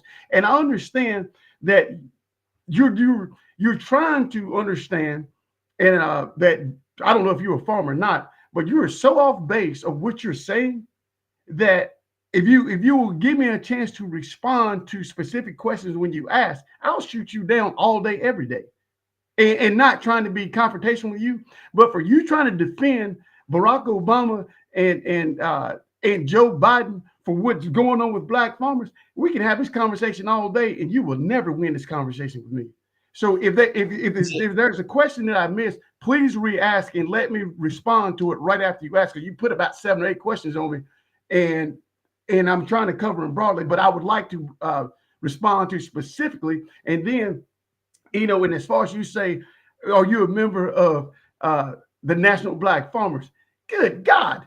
Have you not seen the damage John Boyd has done to black people? Have you heard anything from John Boyd's mouth since he got money to go around the country to teach these farmers how to apply for this stuff for the hub under the Inflation Reduction Act? You hadn't heard a word from John Boyd. He has not spoke out from him, because the problem is our black leadership has been bought and paid for, and such as Shirley Sherrod, such as Cornelius Blanton down at the Federation, and such as Savvy Horn. So get your facts right. These people are not. Hold on. I'm not cussing, but these people are not for black people. Not for black farmers. Okay. Mr. Lee, sir, I would say this to you respectfully, sir. You came on this show to present your case, sir, and to have a dialogue. Being loud, sir, does not make you right. A dialogue means that you can present your case, and the members present, sir, were able to rebuttal that case with what we know to be facts.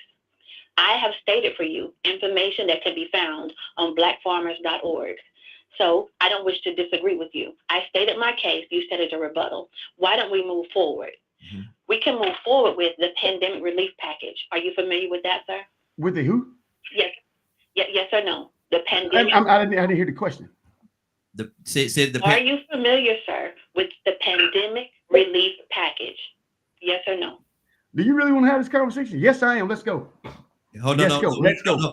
No. It's not. No, we talk. Let's go. I'm familiar with it. Let's go, brother. Hold on. We got several people, and I got to be respectful for everybody. We got a lot of people that's on here, and I want to make sure everybody be able to come and ask you different questions and give you an opportunity to respond to everybody's question. We can't turn this part into just you two, though it's good.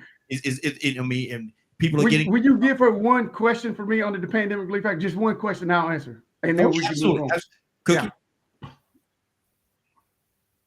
Okay, sir. You said you are familiar with the pandemic relief package. That is a part of the legislation part passed after Biden became president to alleviate some of the losses due to the pandemic. It has specific measures that are meant to pay off farm debt of specifically Black, Hispanic, and Indigenous farmers. The amount of money was $100 million. In addition to the pandemic relief package, Biden passed another piece of legislation called the Inflation Reduction Act. When the inflation rose, $5.3 billion was earmarked for farmers, and $3.1 billion specifically of that was for farmers in distress over loans, property value losses, and people who are at threat of losing their lands. These two things are my next things that I've proposed that Biden has done specifically for farmers of color, sir. Okay. So want me to answer that? We're ready to go? Absolutely. Go ahead. All right. First of all, you have it wrong. The American Rescue Plan Act was there was 2 sections for black farmers that would affect black farmers. There was one that was 1005 to where there was supposed to pay off all the debt for black farmers plus 20% in taxes for any tax liabilities that may arise. That was enjoined by white farmers, and Tom Vilsack specifically delayed the implementation of Section 1005 so that white farmers can successfully challenge in court in some of these conservative states. Okay, now then there was Section 1006 where he is now paying white farmers out of, but black farmers have not been able to recoup one dime out of 1006. And the $100 million you're talking about, there was never $100 million. It was such sums necessary to alleviate, to fix the pandemic. But what you were talking about was through the Inflation Reduction Act, which you alluded to. So somewhere between when the white farmers dropped off got the injunction against the money for black farmers specifically, that $2 billion disappeared, and out of the $2.2 billion that's left, only $15 million has been given in debt relief, and this has been 2 years, and the black farmers hadn't received a dime in their pocket yet. Debt relief and actual money in your pocket is two different things. Debt relief carries a tax liability, and that the black farmers cannot pay because of the years and years of discrimination against them, and no money has been put in their pocket. He's delayed that. So don't be disingenuous in saying what Joe Biden has done when you don't enforce anything that Congress has put through. No, that was not genuine on Joe Biden's part. And so you need to, before somebody sends you to somebody like me, you can say what he did, but what has he really done? They actually was a scheme to set up to take the $2.3 billion, 2.3 million acres of land left for black farmers because they can't pay the tax liability associated with the debt relief. Okay, next question, please. Good deal. Good deal. Hey, Raheem. Hold on. I'm coming I'm to have to hop off. That's why I was wanting to ask a couple things real quick. Go ahead. Go ahead. So I have a lot of curiosity about some of this because I'm an avid researcher and I'm an advocate in my own right for mental health and different issues that are here in Texas. And it's interesting that there were things, and there was, especially back in 2021, where there was the American Rescue Plan, and there was actually a portion of that bill that was allocated for black farmers. And the interesting part to me is under the Trump administration, the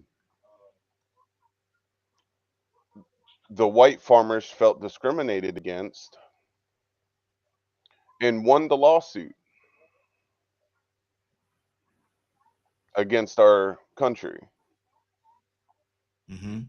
So under the same administration. So I just find a lot of things very interesting when we start throwing out president names and this and that, when we have to be looking at our House and Senate issues more than a bloody face. So like I'm hearing what you're saying, and the more I'm looking into all of this stuff, there is so much black tape, so much misdirection, so much illusions. But to me, the part that I'm getting to is our government was accused of, by doing the things for the black farmers, they ended up discriminating against other people, and they won that lawsuit. Come on, back. How do we, with the things that you're saying, undo that? Because there are a lot of things in place. Okay, so the American Rescue Plan Act was actually passed by Joe Biden. Okay, yes, it is true, as I stated earlier, that the white farmers did get an injunction against Section 1005 to play the black farmers. But however, they could have paid those black farmers through Section 1006. Nothing about the American Rescue Plan Act or the Inflation Reduction Act superseded the Administrative Procedures Act. So what that says is with that being said, there was 22,000 complaints that's been lodged at the Office of Civil Rights by black farmers that never was resolved, and that would have paid the actual damages. So now they were looking for a way to close out those complaints, and they said, okay, well, we'll do this. It was illegal for those people, for the government to close those complaints, because nothing in that law allowed for them to close out those claims by the black farmers that would pay the actual damages. But Tom Vilsack, to no surprise to anybody who follows up with this, Tom Vilsack is a racist. He's had racist behaviors. Joe Biden is the same way. So for the money that was allocated to black farmers, why has it taken it 3 years and two separate acts to put any money in the pockets of black farmers? But when white farmers, they can get their money as soon as something passes within 2 weeks. you have to look at what they're playing, but they're playing off the black leadership that really does not care about what's happening to black farmers. And they're in these rooms when legislation is being passed, when things are being thought of. They're not asking black farmers how that affects you. They're out there saying, well, we asked the secretary and he said this. Why would you ask the source of the problem? So we've got a problem. That's why I keep saying we've got a problem with our leadership, because they're so happy to be at the table, they don't care about the constituents. And I'm not trying to yell at you, because you're asking a very good question, but I'm giving you the answer, and I might be emotional behind it because I've been a victim of Tom Vilsack. I've lost millions of dollars behind Tom Vilsack. So I'm trying to tell you what the truth is, and when, there is a major problem. And like I said, our thing is we've never could feed ourselves. Well, again, if you could find the money to give Ukrainian farmers an opportunity to set up an infrastructure, then why couldn't you do the same for black farmers? And there was no cap on the relief that they could give to black farmers under the American Rescue Plan Act. So they hurried in there and put a cap on the kind of relief they could give the black farmers, which won't get nowhere near the amount of cap, the cap money under the Inflation Reduction Act. So I hope I answered your question, but that was the differences between the two. Good deal. Leonard. Badger, hurry up, Badger. We got a lot of people on here, brother. We got a lot of people. And the only other thing I was wanting to ask about is, what about the October 27th U.S. District Court settlement that was approved for James Copeland, Earl Moore, Marshall McNeil, where it was $1.2 billion that were to be split among thousands of plaintiffs. And that was in 2023? Yep. Okay, what district or which state was that in?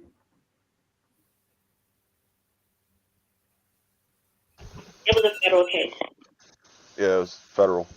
Yeah, but what state was it out of?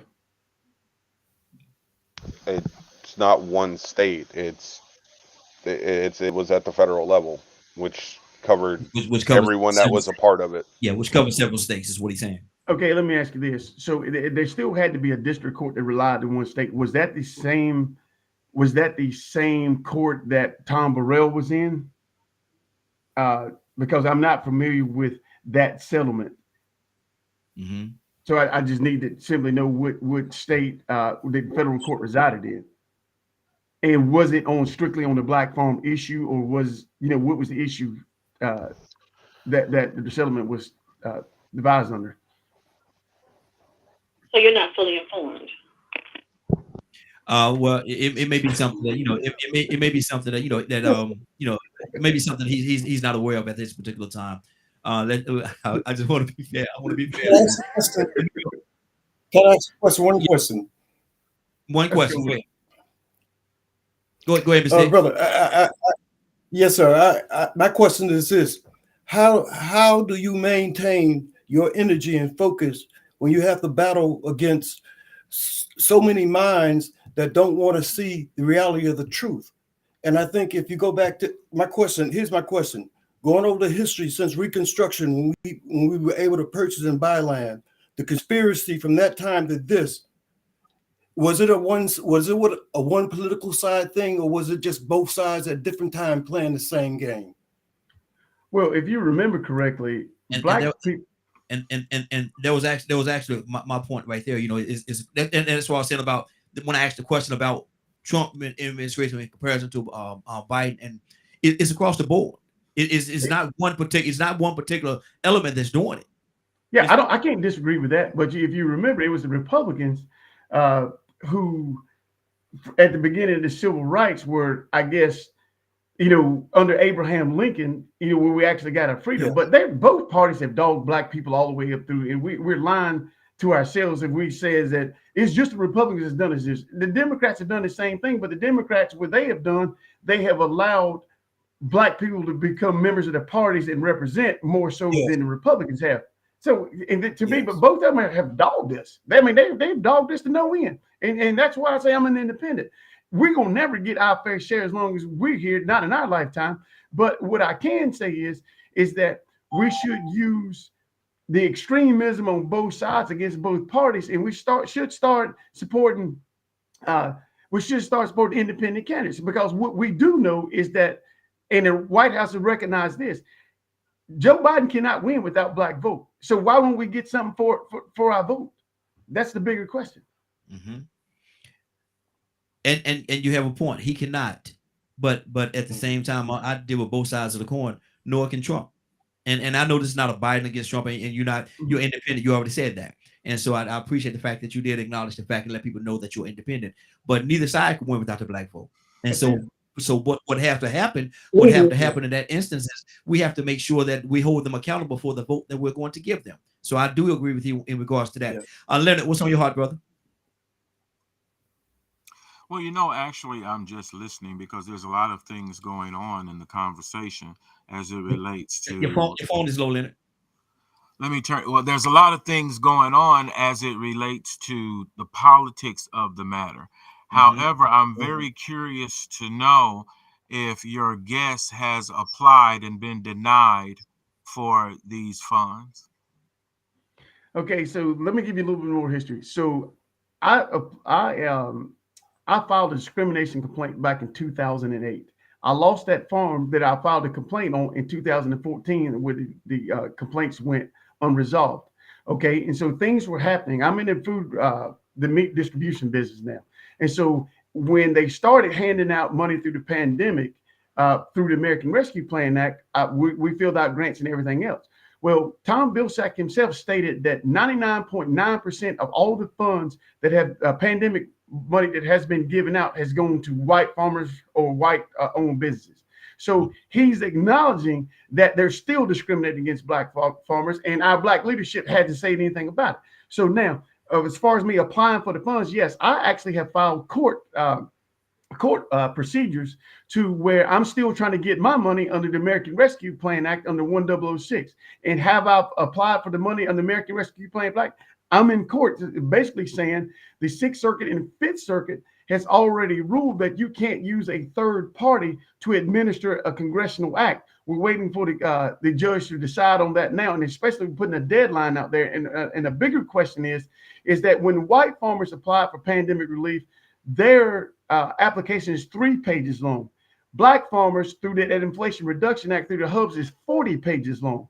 So there is a discrepancy. So our question before the court is it constitutional to continue to separate these classes of people and allow the USDA to basically put a poll tax on black people applying for these funds? And have I applied for the funds? The answer is yes. If I missed anything, come back and tell me. I'm sorry, man. And so there's discrepancy in the way that they're handling this is your point. Yeah, without a doubt, because they're basically putting a poll tax on black farmers, because again, white farmers had a 3-page application. Mm-hmm. Money was showing up in white farmers' accounts that they didn't even ask for. Go ahead. And that was back in 2021. So now we're in 2024. Black people are having to jump through. Farmers Association. That's who? No. It was somebody called in. Go ahead, brother. Oh, okay. So now we're in 2024. They're making black farmers fill out a 40-page application, and they're asking for documents that black farmers can't produce, and only they can give to black farmers.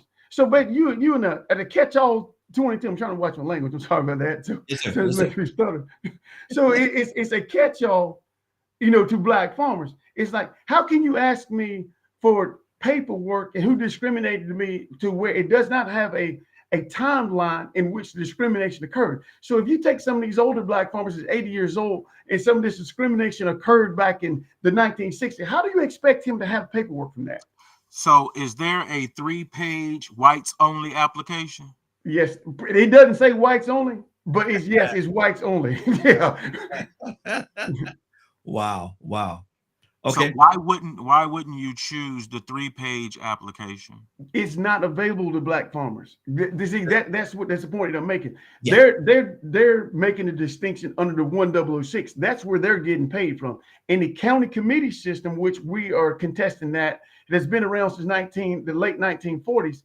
They are the local farmers that are making the decisions for the USDA. So the county committee system are deciding whether or not the white farmers get the pandemic relief. And most of the time, they don't even have completed applications. They're saying, yeah, you should pay these farmers, and the USDA is just signing off on it. That's not the same with the black farmers trying to get the same or get some type of relief through the Inflation Reduction Act. Because I'm very familiar with the discrimination portion of the argument. Mm-hmm. And the funds that was set aside because of that particular lawsuit. Now, is there an issue where it's either or you want both? I want both. So that's why I sued in court, and I'm still pending in court because I want both, because I want the same thing that should have been entitled to under 1006 and under American Rescue Plans. And so don't put me in a box with black farmers and give me, say, hey, you owe me $5 million and I'm gonna get $20,000 and be glad that I'll let you breathe the white man's air. No, I'm not getting down like that. That's not who I am. Mm-hmm. Mm-hmm. Wow. Because I was just trying to understand, because him as an individual, I understand, but I don't think he speaks for the majority of farmers. Well, how about the Cowtown Foundation filed a suit on behalf of all black farmers to get the same thing that I'm entitled to individually? So that's in the DC court, and it's in the DC Court of Appeals right now. So yeah, I am standing up for all black farmers. Mm-hmm. Let me ask you this question, brother. And we got quite a few other people. We got a young lady just called, and I think she's from the Black Farmers Organization.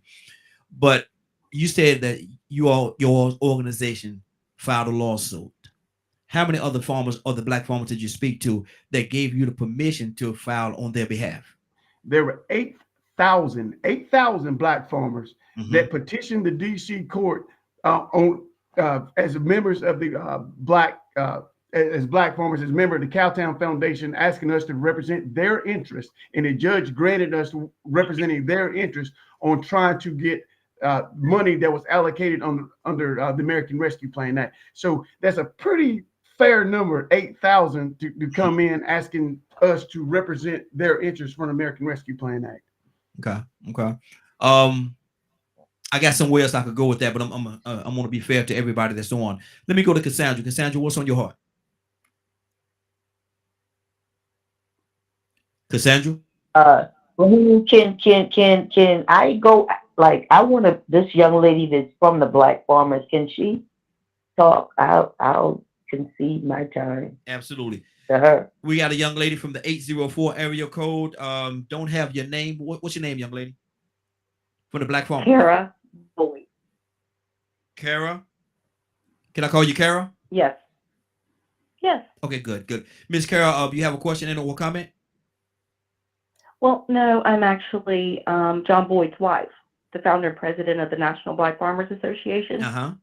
And I serve as the event and program coordinator for the National Black Farmers Association. And I had a member who called and alerted me to this conversation and asked me if I would listen in and, possibly call in and share some of my thoughts in the work for the NBFA. And I was, a little disheartened to hear Mr. Corey Lee saying that the Black leadership isn't speaking up about this issue. John Boyd has been leading this issue for over 40 years. Many people may not know that John Boyd is the gentleman who drove his mule and wagon to D.C. He is the farmer who drove his tractor to D.C. He's the farmer that lobbied and filed all 4 discrimination cases on behalf of Black farmers, Native American farmers, women farmers, and Hispanic farmers, along with his attorney, Alexander Pyreet. So, this has been an ongoing struggle.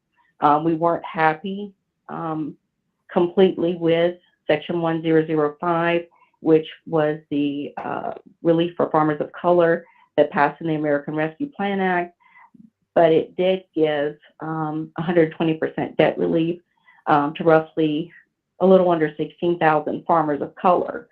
Only 2,000, a little over 2,000 of that number was actually Black farmers.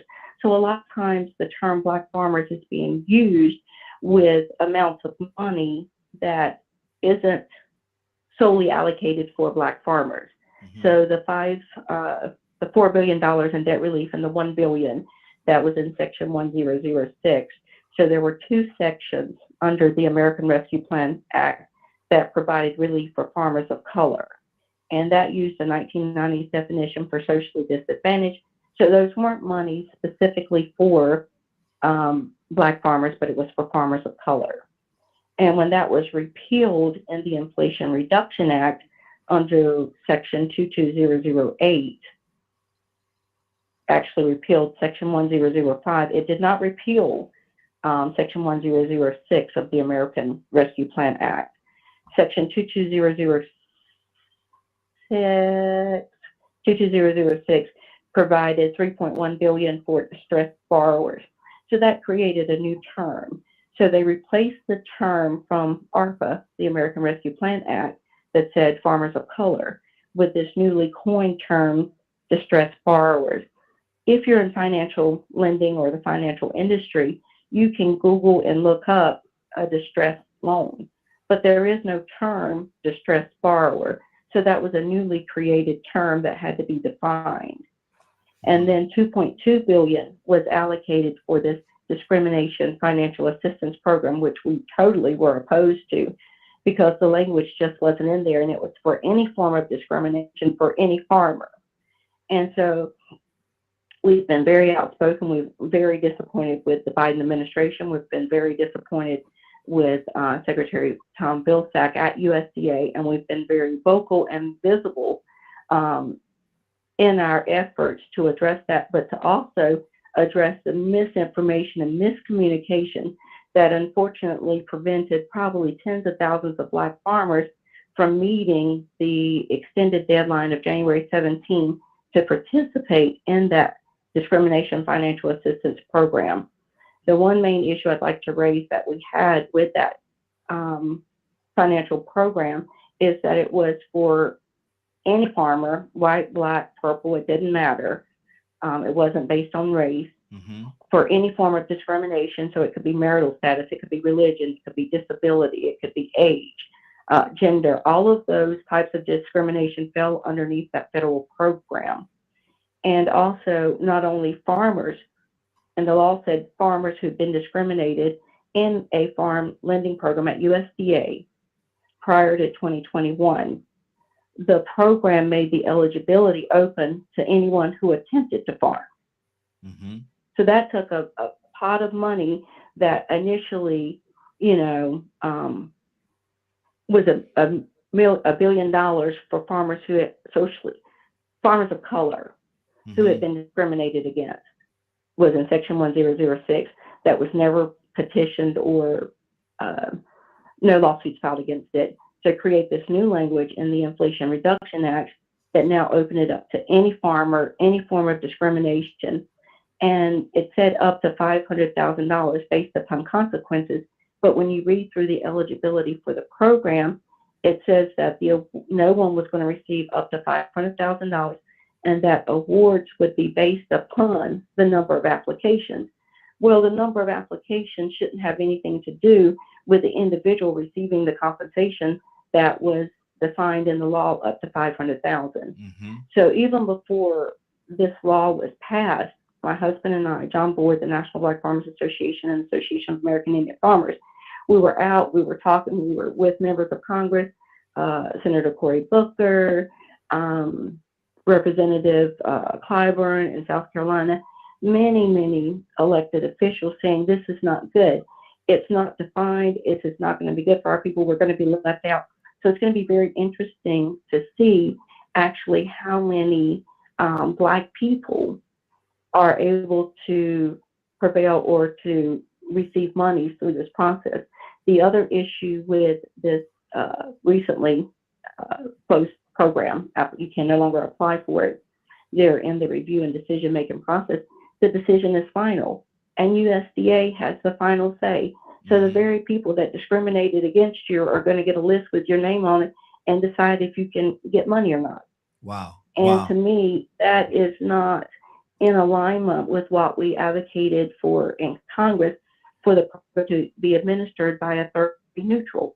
Good deal. So basically, USDA hired with no competition 3 vendors they set up the programs. It was overseen by Monica Range in the Office of Civil Rights. So I'm giving facts here. And anyone who wants to look this up, hopefully I've given you enough references through what I've said. But you can go to our website, blackfarmers.org, and see more of our references, our articles, and what we've been saying over the past 2 to 3 years, and also the status of Boyd versus U.S. government, because just like 40 acres, President Biden signed into law that those 16,000 farmers were going to get 120% debt relief. And then he again, in law, in the Inflation Reduction Act, repealed that. So he broke his own, not only promise, but he broke his own law, and they took it back from those farmers. And many of those farmers had went out and had made other financial decisions. So they took on other loans or made other improvements to their farms. And then all of a sudden now they owe that money again. And that was not right. That is definitely a financial breach of agreement. And if those farmers had done that, they would be entitled to damages. So therefore, we believe that the farmers who received those FSA 2601s are entitled to that. Also, I don't mean to be rambling here. Through that, Section 1005, the debt relief, Ms. Carr, can you USDA only communicated with the FSA direct borrowers. There are two types of borrowers at FSA. Yeah, hold on one second. I got to force more people into the conversation. You're giving us a lot of information, a lot of valuable information. I definitely appreciate you. Thank you very much. Please hang out with us if you can. But I got to force more people into. Okay, you got another question? For the guest, is there an issue with his filing as it relates to how he is proving that he suffered injury? No.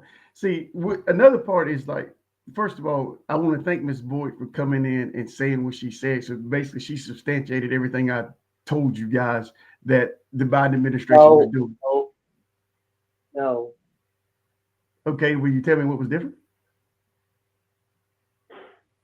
Somebody said no. Who said no? Somebody said no. I said no, but let him go ahead and talk. Okay. Go ahead. Okay, so we can agree on that there's been a difference on how the Biden administration has handled the stuff with the black farmers. We can agree on that the Inflation Reduction Act does not go far enough and did not go nowhere near the provisions that was in the American Rescue Plan Act, and that, as Ms. Boyd kind of substantiated, that it was the actual damages that the black farmers, like when she spoke of when Section 1005 would have gave 120% of the debt relief, that would have been much better than putting a cap on $500,000, and more than likely you're not going to get $500,000 from the whole deal. Can we not agree on that? So, I mean, but I want to find out what the difference is. Basically, she read the legislation and that I pretty much told everything to. She said no, we didn't agree on it. Not Ms. Boyd said that, but whoever was saying no, is that if I'm not saying it was word for word everything that I said, but it was 99% of everything that I said that we actually agree on. Let's find out. It was Cassandra that said no, so let's find out why she said no. Cassandra, what's on your heart? No, I wasn't.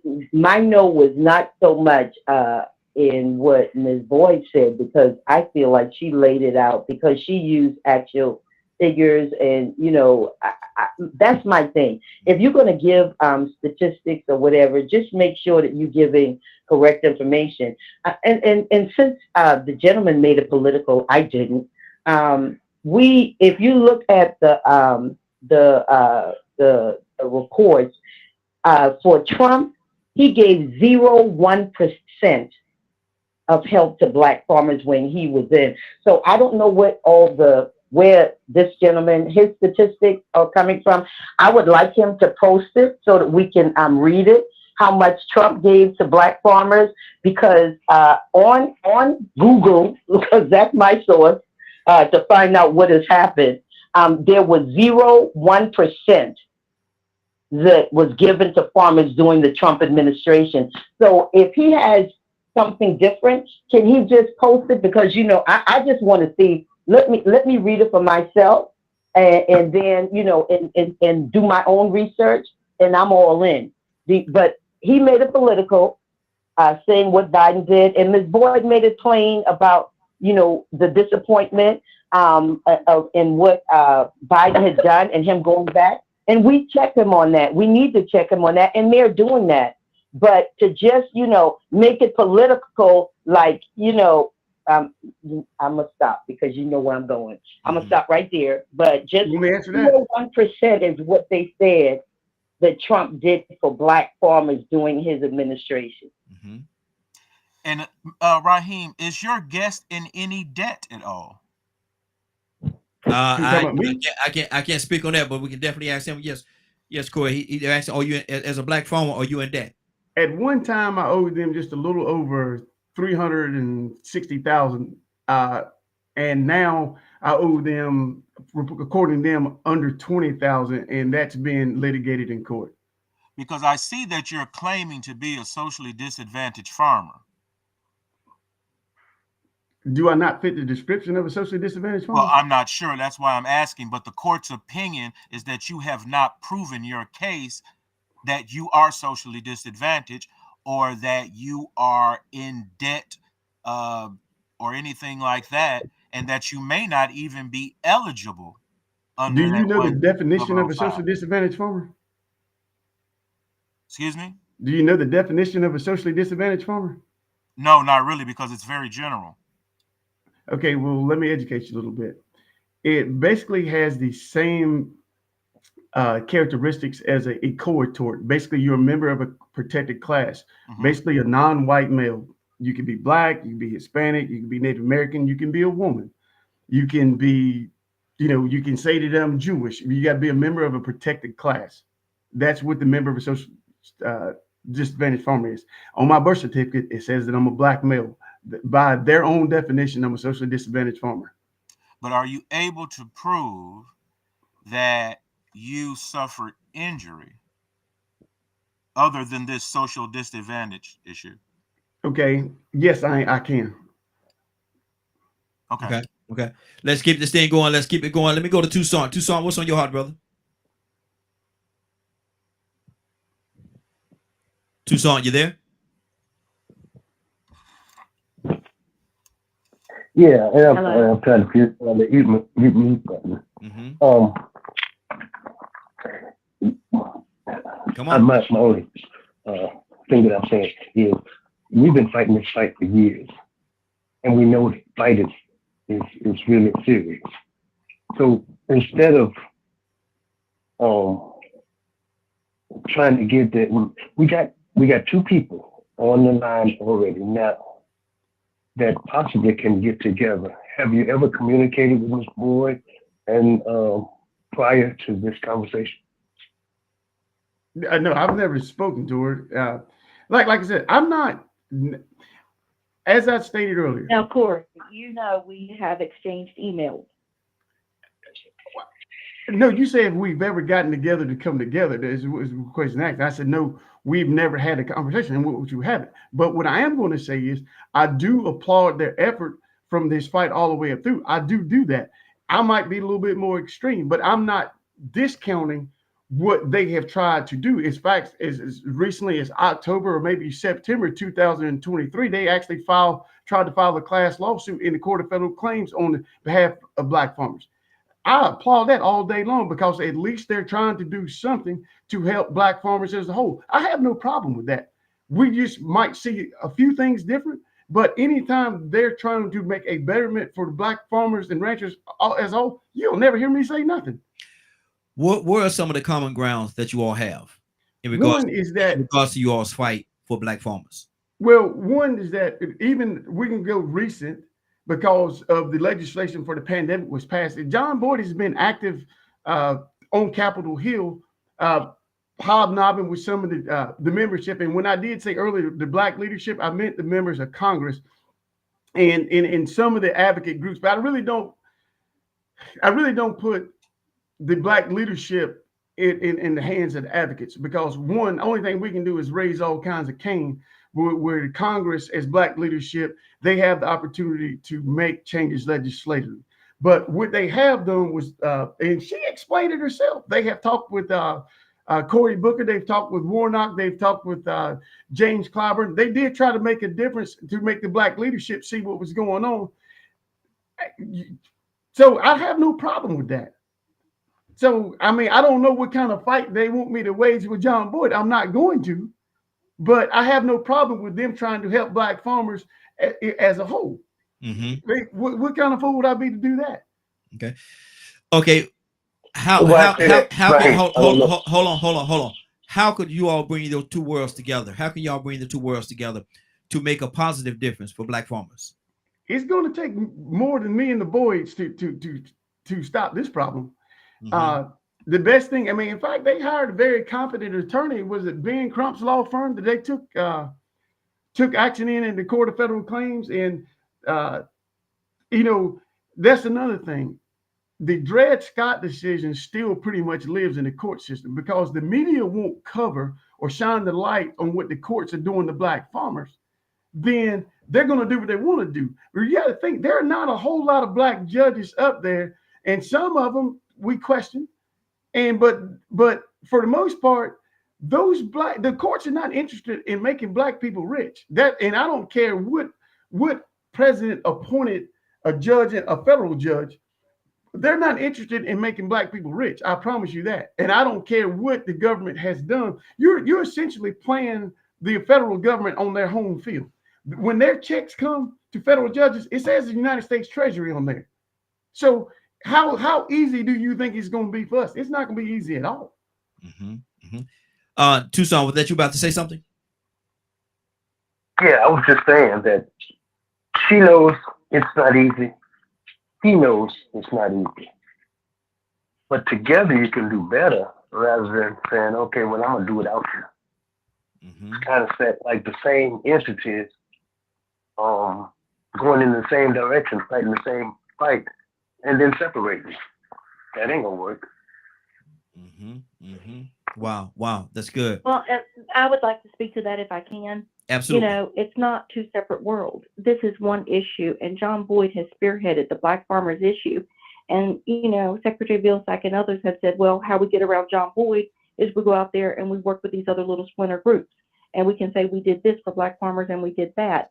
And, you know, it's always been a divide and conquer, you know, and I can say that a lot of people don't know the history, but John Boyd actually received the first racial discrimination in 1997. There are written letters that are a part of the act of a congressional record on the State of Black Farmers hearing from back in, I want to say, March of 20. I put all of that in. I documented the historical discrimination against John Boyd and other black farmers. And, you know, he wasn't a part of Pickford because he had already got his settlement, but they used the story and the documentation to go on through Pickford. He went back and there were black leaders. I could show you the emails who said they were going to picket John Boyd and boycott him because he was out there picketing the Obama administration to get the NRA black farmers done for the late filers. President Obama told John Boyd that they would work on the black farmer issue during his first campaign. When he was elected to office, his staff told John, oh, we'll work on that in the second term. John said, no, we're going to work on it now. And he took to the streets. It's not always easy being a leader, and not everybody's going to stand with you and walk with you, but most of them will show up if you get a victory. Yeah. And so that's what I'd just like to say. Yes. You know, we've been out there, we've been in the trenches, we continue to be in the trenches. You can go and look at the certificates of satisfaction where John Boyd had liens against him that were supposed to be satisfied in the 1997 settlement agreement with USDA. That agreement is not notarized. It's signed by Ira Hubb, who was the operations manager at USDA, and John Boyd and his attorney. It wasn't recorded anywhere.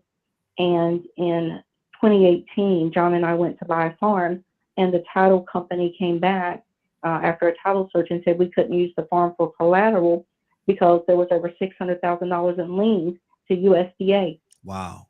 2018. Wow.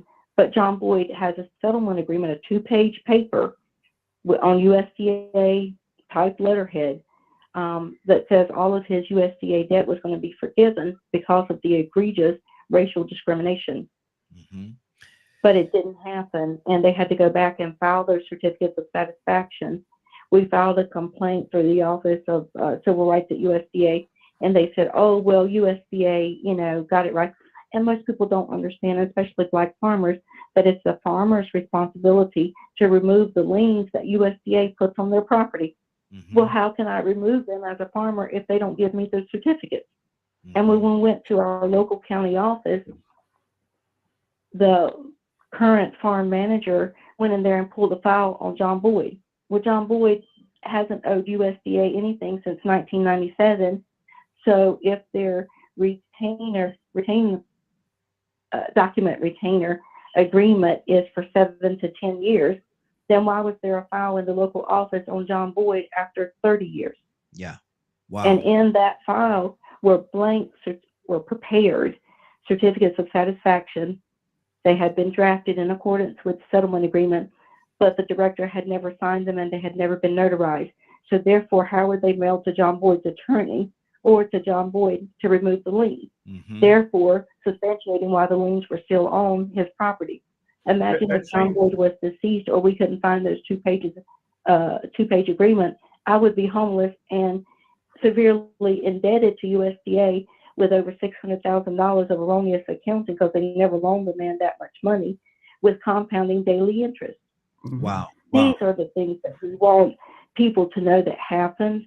It was real. It was systemic. The culture still exists there. USDA will not be able to self-correct. It's not able to fix itself. And that's been the problem. We've had decades of reports. We didn't need another equity commission to sit down around the table and look at all the past years of recommendations that have never taken place to rewrite them and submit them again for tens of millions of dollars.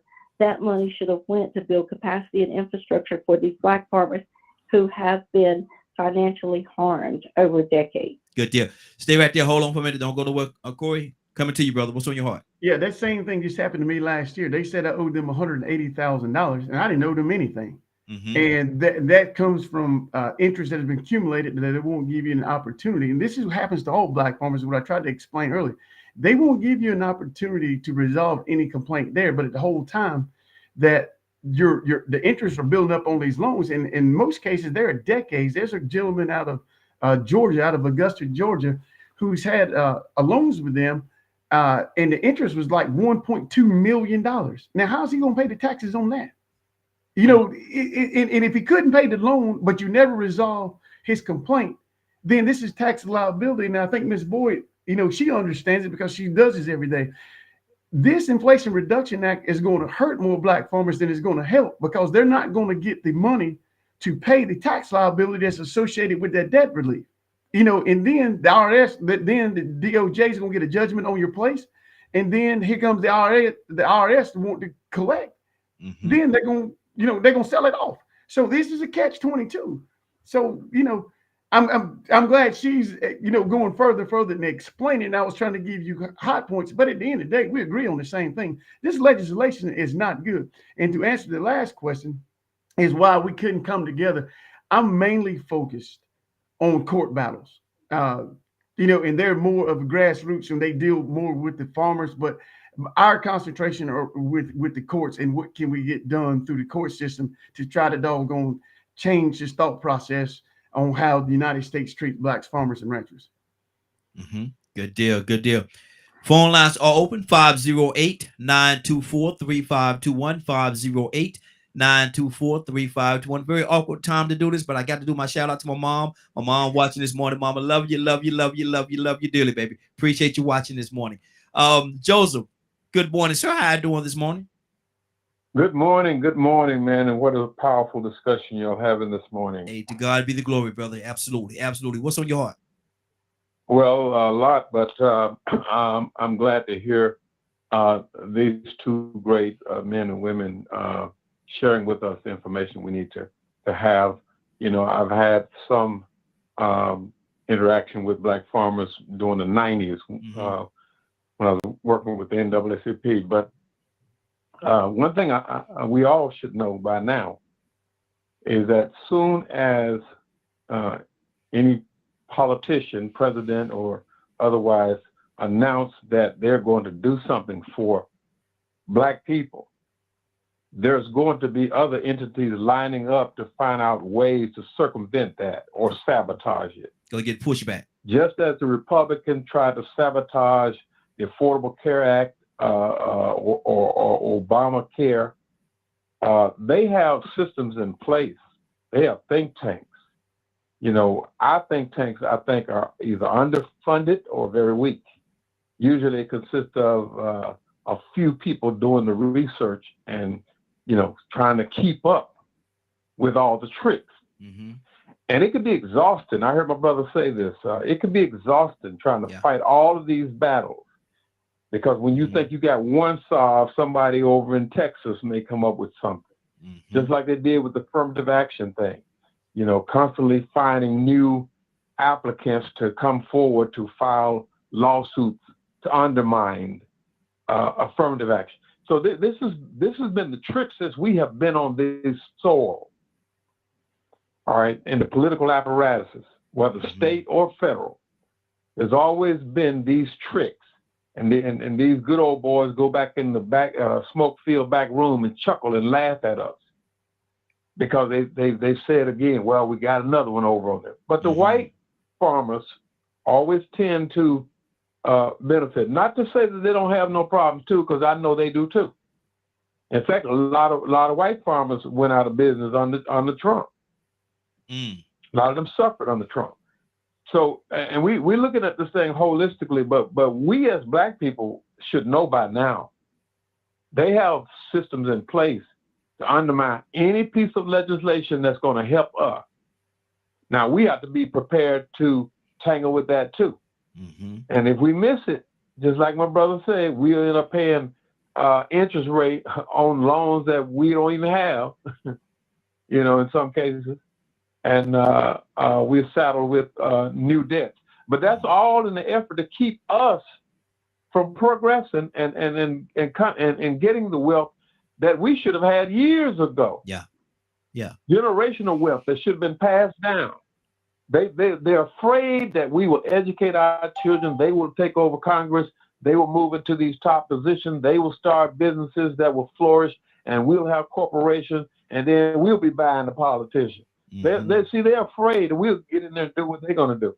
Mm-hmm. I mean, and they should be afraid because they're wicked. Wow. 508-924-3521, 508-924-3521. Powerful conversation we're having today, man. I'm definitely. Yes, sir. I want to take this time, if you will. I'm going to send you over the link, and I want you to share it with your members. On February the 1st, we're having a Black Farmers Town Hall. Ms. Boyd, y'all are welcome to attend and even be panelists on there. We're going to take questions from Black farmers. Shelly Winters out of Atlanta on 95.5. He's going to moderate it. This discussion that you're having is very fruitful for us to be able to put the information out to Black America, at large. And you are very knowledgeable. You're a very good host of this. And like, even with the lady, I might not even agree with, that was asking me the questions. I would love for her to come on the panel or come on the Black Farmers Town Hall. And any concerns you have, either I can answer it or the other panelists will answer it, or we can try to figure it out. But the conversations need to be had, and the rest of Black America need to see what's really going down with this administration as it relates to Black farmers and ranchers. Now, that might be something you and I need to talk about off air, where maybe I could bring my television crew down and we can actually televise it as well. That may be something we might need to talk about. A young lady was about to say something. Who was that? That was me. Okay, go ahead. That's Cookie? Yes, sir. Okay, go ahead. So I wanted to say a couple of things. I wanted to give our thanks to Mrs. Boyd for all of the detailed information that she provided. We also, of course, want to thank Mr. Lee for taking the time to have the conversation with us. I want to make a distinction, if I could, toward Mr. Lee. The distinction is that there seems to have been a distinct shift in tone with the presence of Mrs. Boyd. So So we know that sometimes God always has a ram in the bush.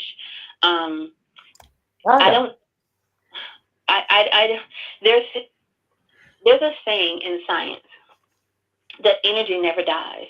It is either transferred or transformed. My challenge to you, Mr. Lee, is that you find a way to transform whatever it is that you have that has you angry with the system. We only have one system with which to operate. And so we have to find a way to achieve the thing that we wish to achieve within the boundaries of that system. You get more with honey than you do with vinegar, sir. That's not necessarily true. That is not necessarily true, because with this administration and with this court system. Hold on, let her finish. Let her finish. Yeah.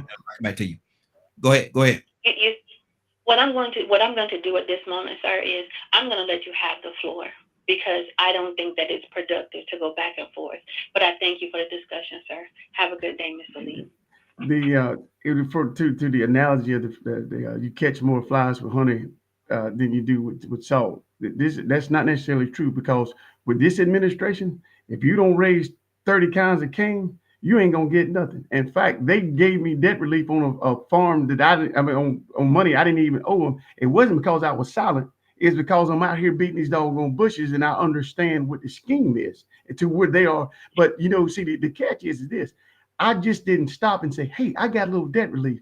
I went into the courts, and I'm fighting on behalf of all Black farmers. So do I have to raise cane? Yes, I do. But because I'm raising so much cane along with the boards that applied some stuff in the court, some of this stuff got shifted in favor of the Black farmers. So make no mistake about it. But if I sat there on that doggone farm and said nothing, these white folks would run all over top of us, and we never have a voice. So yeah, I might get a little voice, I might get excited, but ask any of them, do they want to face me in the courthouse? And the answer is going to be no. Mm-hmm. I promise you that. Mr. Boyd, none of that addresses what I said to you. None of it. What you have done here is you have behaved poorly in the presence of a woman. We're attempting to have That's your opinion. Hold on, mistake. Hold on. May I finish? Yes, go ahead. So there appears to be something that we discussed earlier today, how Black women are treated, even by our own men. A simple discussion is not able to be had without you somehow challenging my intellect or my thoroughness, sir. That's very disheartening to me. But I wish you well with all of your challenges, sir, and I hope that some of it is fruitful. Have a good day, sir. Good deal. Let me go to Ryan. Ryan, what's on your heart, brother? I don't know, man. Come on, brother. Got deep in here. Deep in here. Hey, Friday conversation. How do Friday conversations get, brother? It's Friday. Today's Friday. So, sir, I'm gonna ask you just a specific general question. Are you? No. Mr. Lee. Okay. Our guest, Mr. Lee. Okay. Are you a supporter of America First? I answered that from the start. No, I'm not. If you're relating that to Donald Trump and no, sir, this has nothing to do with politics. I feel you're doing yourself a disservice by bringing politics into this. If you were focusing on, this is just my opinion, and this is no disrespect to you at all. So don't take it that way. If you were focusing on what you're doing and left the administrations out of it, I think you'd get more play here. I heard you mention Ukraine and the money that they sent to Ukraine and how that could have been better serviced here in this country. My background is I used to work with, we'll say, natives and other countries like Ukraine that, as most of us know, Native Americans in this country, some of the land that they were given, they can't grow anything on. One of the groups that I worked with to help them grow food was given an old ammunition dump as their reservation. So you can guess how the food turns out when they try to grow. I worked with Ukraine for about 2 years trying to help them grow food. And we sent millions of dollars as well as equipment to the Ukraine to try and help them stabilize and grow crops to feed their people. And all we got in return was theft. They stole all of our money and all of our equipment.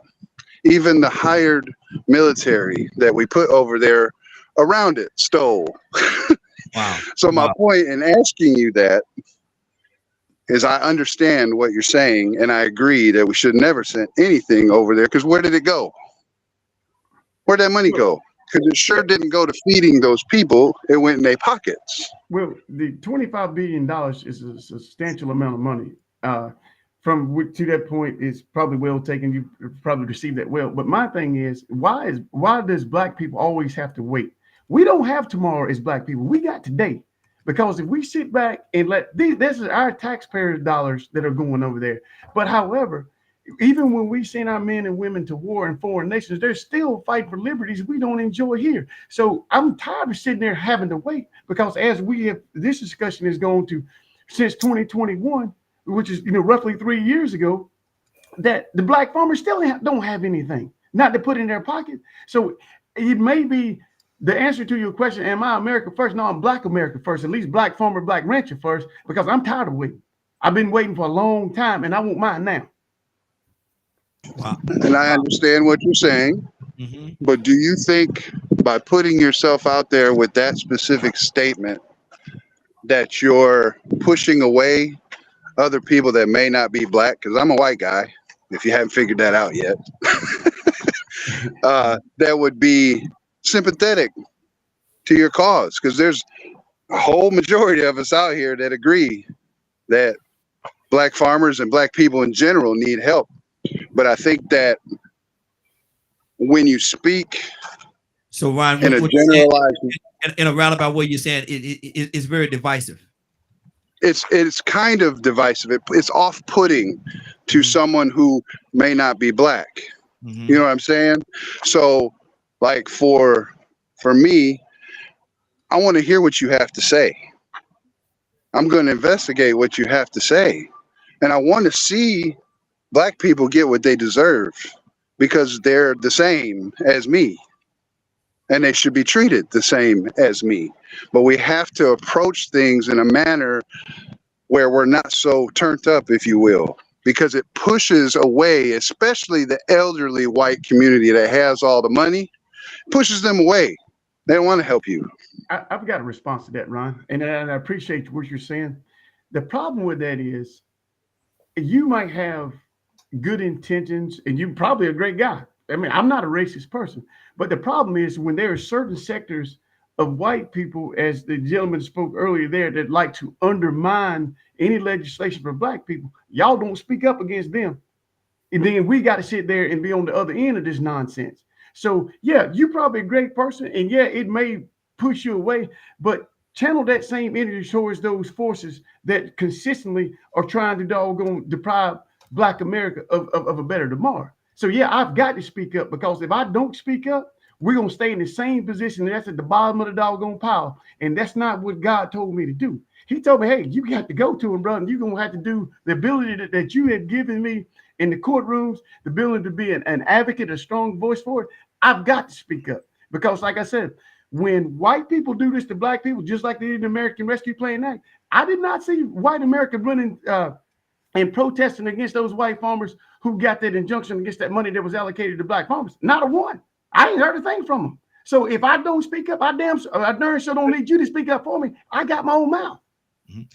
Let me ask you this question, Corey. Do you think, outside looking in, inside looking out, are you and Ms. Cora, or you Ms. Cora, Mr. Board, are y'all fighting the same fight, or just going about it fighting the same fight? Pretty much so, yes. In a different I would say so. And that's the reason why, I forgot the lady's name at the conference maybe. That's the reason why my tone changed, because basically in a roundabout way, she was substantiating everything that I was telling you about what this administration was doing. So yeah, my tone was going to change. And because it's okay, well, she's agreeing with what I'm saying, even though she probably didn't hear the first part. And the young lady says, well, your tone changed according to what you said to me. When you come in directly challenging me on something that I know that's not true, it's not because you're a black woman. It's because what you're saying is not true, and it's going to be to the detriment to the people listening that's going to listen to that nonsense. So yeah, you have to be corrected, not because you was black, because you were speaking untruths. And basically, you were trying to split the same mission that what common ground we did have with the boys. You was trying to split it up just because you wanted to ride with the boys. I have nothing against them, but don't come challenging something, especially with something that's not true. Good deal. Raheem, Hold on. 508-924-3521. 508-924-3521. Real quickly, we run a long time. I got a couple other people I want to tell. So go ahead, Cookie, real quickly. Yeah, let me correct him. I was indeed correct in everything that I said. You talked about the Biden administration not doing anything, and I gave you specific literature, dates, and monetary amounts. Mrs. Boyd was kind enough to come in and agree that those things were indeed factual and correct. However, they were not thorough enough. That is true and correct, both of us. What you said was disingenuous and misleading. You specifically said Biden had done zero and that no black farmers had gotten compensation under these acts. So you, sir, were definitely incorrect. We got to keep. Hold on. I got a few other people I want to touch, and we can actually revisit this conversation again if you all want to do so, and we can extend and then go a little further. I even go as far as to do my own town hall, and have everybody come together. And it's gonna be here in Atlanta. I ain't going on the way everybody yet. It's gonna be here in Atlanta. I'm gonna tell you where it's gonna be at. But let me go. I'm all for it. You only 200 miles from me, bro. Okay. Well, we'll talk about that in Miss Boyd. I love you all for you to be here as well, if that's at all possible. You and your husband, if that's possible. Okay. Everybody else is jumping in. Can I jump in? Let me go to Will and Curtis. They hadn't had a chance to say anything. How we gonna play the rules now? Hold on. You let people jump back and forth. Mr. Hicks, come on now. Don't do it like that. Listen, I'm gonna call you. Mr. Hicks. Mr. Hicks. Okay, if you want me to be fair, there's two people that hadn't said anything at all the whole broadcast. Am I being fair to them? You're giving other people length of time. Mr. Hicks, there's two people that have not said. Hicks, there's two people that have not said anything through the whole broadcast. Am I being fair to them? You have had an opportunity to speak, correct? There's two people that have not said a word the whole broadcast. Am I being fair? If you want to talk about being fair, am I being fair to them? Let's do it. If you're gonna put a time limit on this, and that's been your format. You had a bell that rang, like every person have a specific time, and you just cut them off, ring a bell that time. Mm-hmm. Now, what I'm saying now, you letting down people to come on and carry the conversation. You let me just I just want to say this one thing, bro. They don't want the truth. Mr. Hicks, my thing is this right here. Different situations are for different you have to deal with different things differently. If I had a cookie cutter way that I do everything, I'll be very boring. It'll be very boring. Different situations, you have to deal with them differently. This is a different situation that we have today, and so I'm giving people the freedom to voice their opinion because there's so much to say. Willow. Good morning, Raheem. Good morning, ma'am. How you doing this morning? Hey, I'm doing great this morning. Good morning, Morning Glow. Very, very, very professional mediator you are. Very professional. Thank you. I'm loving it. Thank you. I think that was awesome how you handled that. Mm-hmm. Because it is, we don't hear these people often, and they're coming with a lot of facts, a lot of numbers, and things that I'm learning about something that I didn't know. Mm-hmm. I'm not a farmer. I'm a city woman. I'm a city girl. Mm-hmm. So I'm learning what fights other people have to go through. We're very familiar with fights. Mm-hmm. We choose our own battles. And I like how I think it was Cookie, how she's just trying to help. She's trying to help, not hurt. Mm-hmm. And see, it's like this. And I looked at what she was doing, like even Muhammad Ali, who was the greatest fighter ever lived. He was trained. He had to be trained in some incidents in some blows he needed to throw, and then change some things about him being the great, how he became the greatest. Mm-hmm. So sometimes we got to listen to other people, even though you're passionate about where you live, you're passionate about your income, you're passionate about your fight. Sometimes we just have to listen, because even the Bible tells us sometimes be slow to speak, but quick to listen, because you might learn something listening. And that's what we don't do as people. We're so easy to defend something right away that we've heard without giving a person the opportunity to finish it. And that's the way you communicate. I love how she communicates. She don't debate back and forth, because that's a waste of time. Nobody's listening to one another. Nobody's gaining anything. So my advice is, sometimes just listen. And that's what's on my heart right here, because I don't know nothing about the fight. Good deal. Good deal. Curtis, good morning, sir. How you doing this morning? Morning glow, morning glow, morning glow. How y'all doing? Hey, doing good. Doing? Hey, we got a good one going on this morning, brother. This is a Friday conversation. You know how we do on Fridays, man. And we have quite a few people that's actually come on that gracing us and blessing us with their presence, man. Corey here and Miss Cara, man. And we're talking about the black farmers, man. We talk about the situation and the plight that they're going through right now, the difficulties that they're going through and having to maintain. And there's a lot of people out there that's actually doing a lot of different things, almost as if they're trying to make sure that they do not maintain. And that's the discussion that we're having this morning. What's on your heart, brother? Raheem, I've been listening to this conversation, right?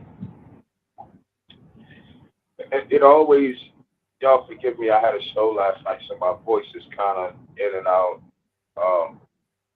It always amazes me how information can be cherry picked. I've been involved in politics since Ronald Reagan. And the issue with the black farmers have been going on since Ronald Reagan. But it's amazing to me how, from what I heard, this issue is pinpointed at one administration. It is amazing to me how this issue, some kind of way, got pinpointed at one country, and one country being used as the whipping board to then justify opinions and misdoings, right? It's amazing to me how we as a people can be so narrow-sighted that we can't see why certain things happen. That is amazing to me. I have been in those situations where I was overseas. My whole job was to guard an air base.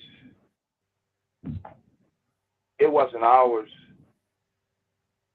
But the story was, according to the SCAT, or according to what they were reading the stiff, is if they murder this guy right here, all of this region is going to go bananas. So he must be protected. It's amazing to me how sometimes we as a people can get so narrow-sighted that we only see what is directly in front of us. And we don't see past one block. We don't see on the other side of town. So I don't know a lot about the farmer situation, but I do know that there has been some strides made. Now, was it enough? No. And to be honest, some of the strides that was made towards the black farmers is not the allocation of funding, it's the misappropriation of funding. And that money was handled, hit me now, because I didn't hear this mentioned. that money was handled just like the money in Mississippi with Brett Favre and them. Just like the welfare money that was supposed to go to them 350,000 people that was denied that help. That money went to people who wouldn't qualify for welfare. Man. Good deal. Good deal. So sometimes, go ahead, because I know you got a lot of people on here. No, wrap it up, brother. Wrap up your thought real quickly. Okay. Sometimes we pull at the lowest hanging fruit, not realizing that the best fruit is at the top of the tree. That's good. That's good. It's people stealing their money, Raheem. Yeah. Absolutely. I would not doubt that or speak against that at all. I was gonna use one of them fancy words, but I'm just gonna say at all. That's a fancy word today. We're gonna chalk it up. Look, Corey, we're gonna chop it up as a fancy word today. How about that? Let me go back to Cassandra. Cassandra, what's on your heart?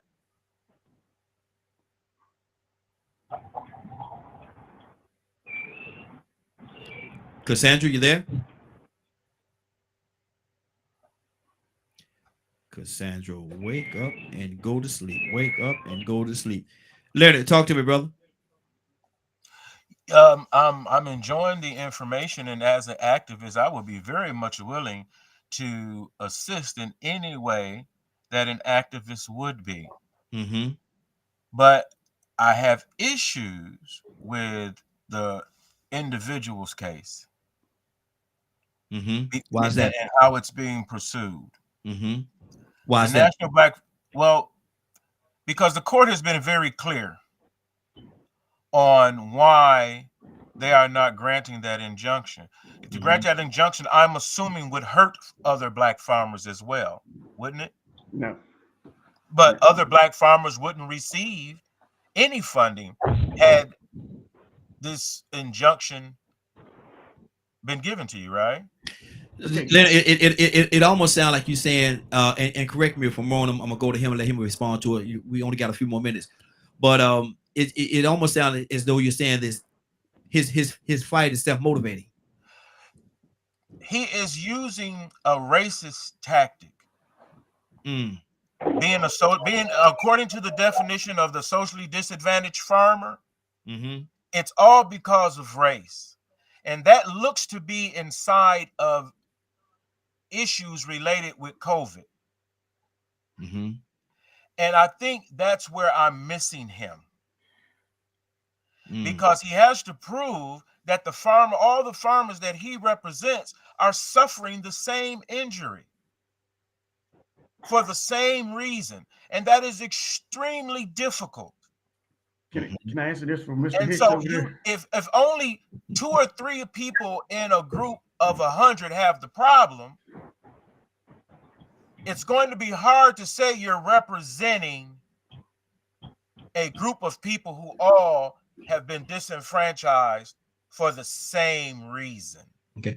Now this is what we're gonna do. Everybody keep your, because we already over. It's 10:04. We're supposed to be out of here at 10 o'clock, but I'm gonna go just a little bit further. Everybody keep your comments very brief and directly to the point. Mr. Hicks, what's on your heart, brother? Great conversation. I learned a whole lot. I really learned a whole lot. It's been very, very, very effective for me. But I can't. It's not like I think he's making this situation political. It is political. He's dealing with the law to get legislation to change things politically. And when he point out the facts, the history, the facts. I mean, listen. The facts about Biden, his history is there for everybody to see. He called him a racist, and he is. His history say he is. And we do have the Democratic Party have more Black people involved in it, but they get in the back rooms when it's time to make legislation. They do what they did to get in the party. They bow to whatever the wishes is. And the wishes could be anything. We ain't gonna call a man no more. Okay, we'll go with that. We're gonna do this, and they just go with everything.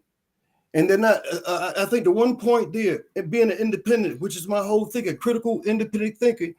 Whoever we vote for, they need to promise to give us something. And we hold them to task with that. We need to get honest people that look at the facts. We don't need people that's dishonest.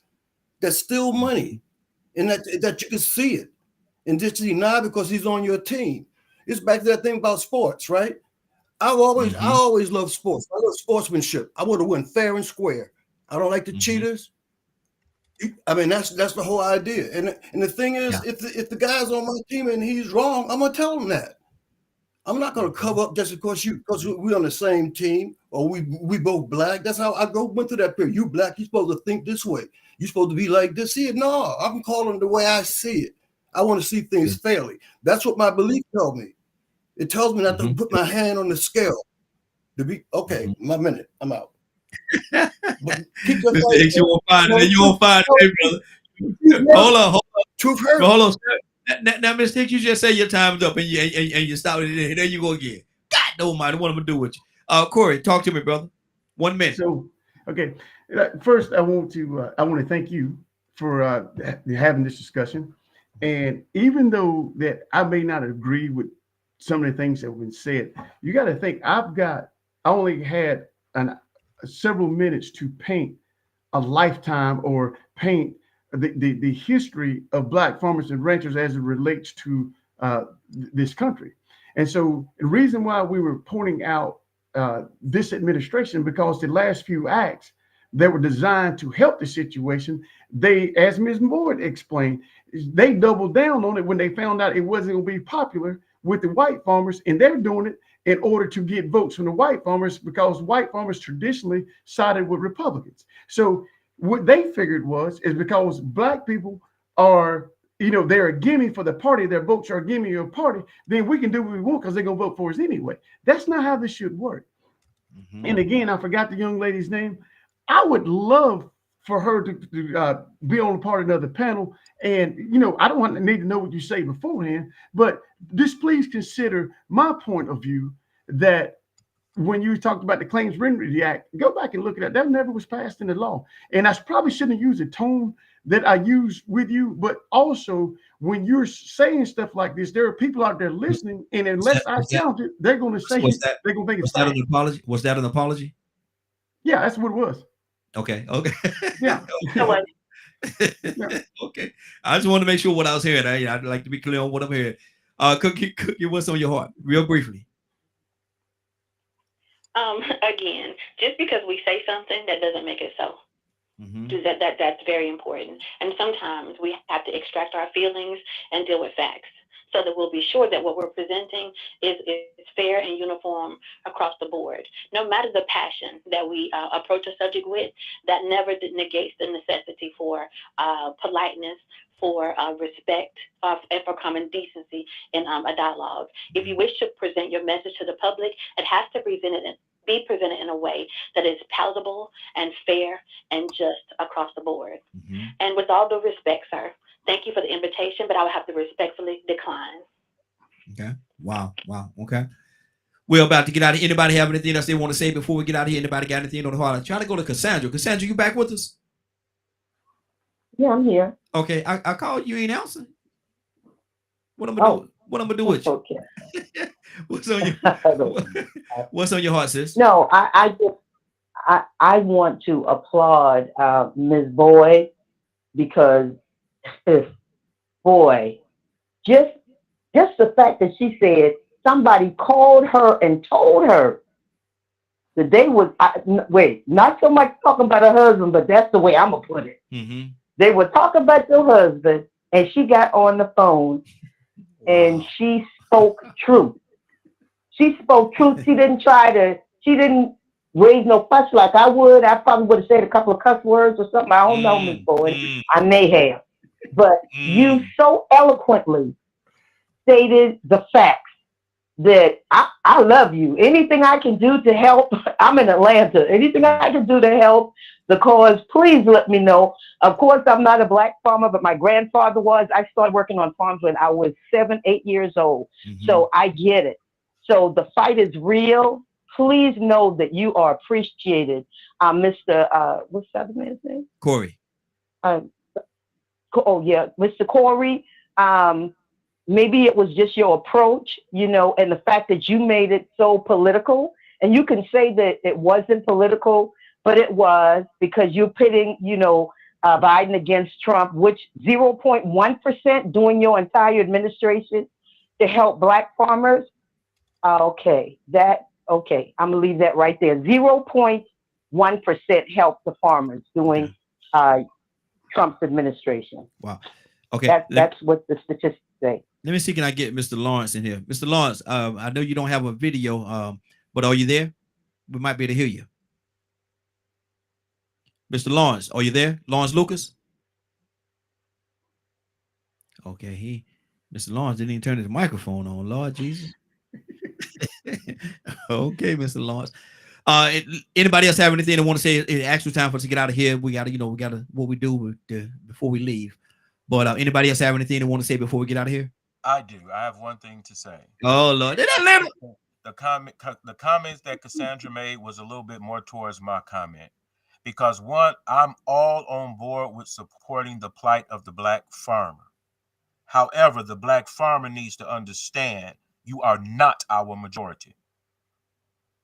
And so you're going to have to come across a little better than that, because we're not foolish.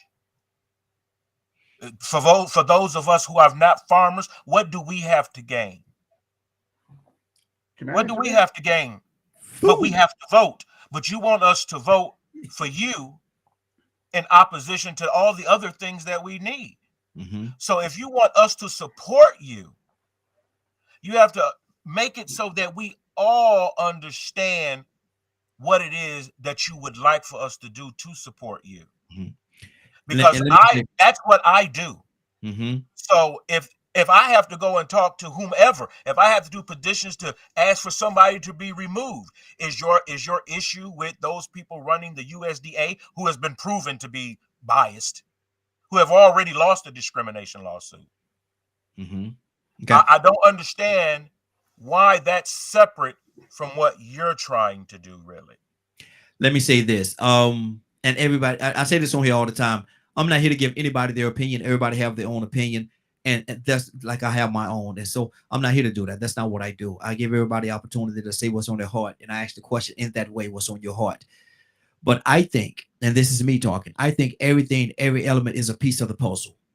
I think every element and everybody is a piece of the puzzle. And if we're going to put that puzzle together effectively, we have to all deal with everything that's inclusive in putting that puzzle together. The Black farmers are certainly a piece of the puzzle as well. And so if we're putting that puzzle together and we leave that element out, we're going to have a void in that particular part of the puzzle, which is going to be incomplete. I do agree that we have to come together. We have to come together with our minds and our efforts in order to make a positive difference and a positive impact. We have to do that. But I don't think it includes, and this wasn't said, and I'm just saying this for me. Nobody said this, but I'm not saying that I'm saying that we cannot leave any element out. We have to deal with all of it in the way that it should be dealt with. But everything is a piece of the puzzle. Let's put the whole puzzle together. Let's do this. I'm gonna go to Corey one time. I want one whole minute.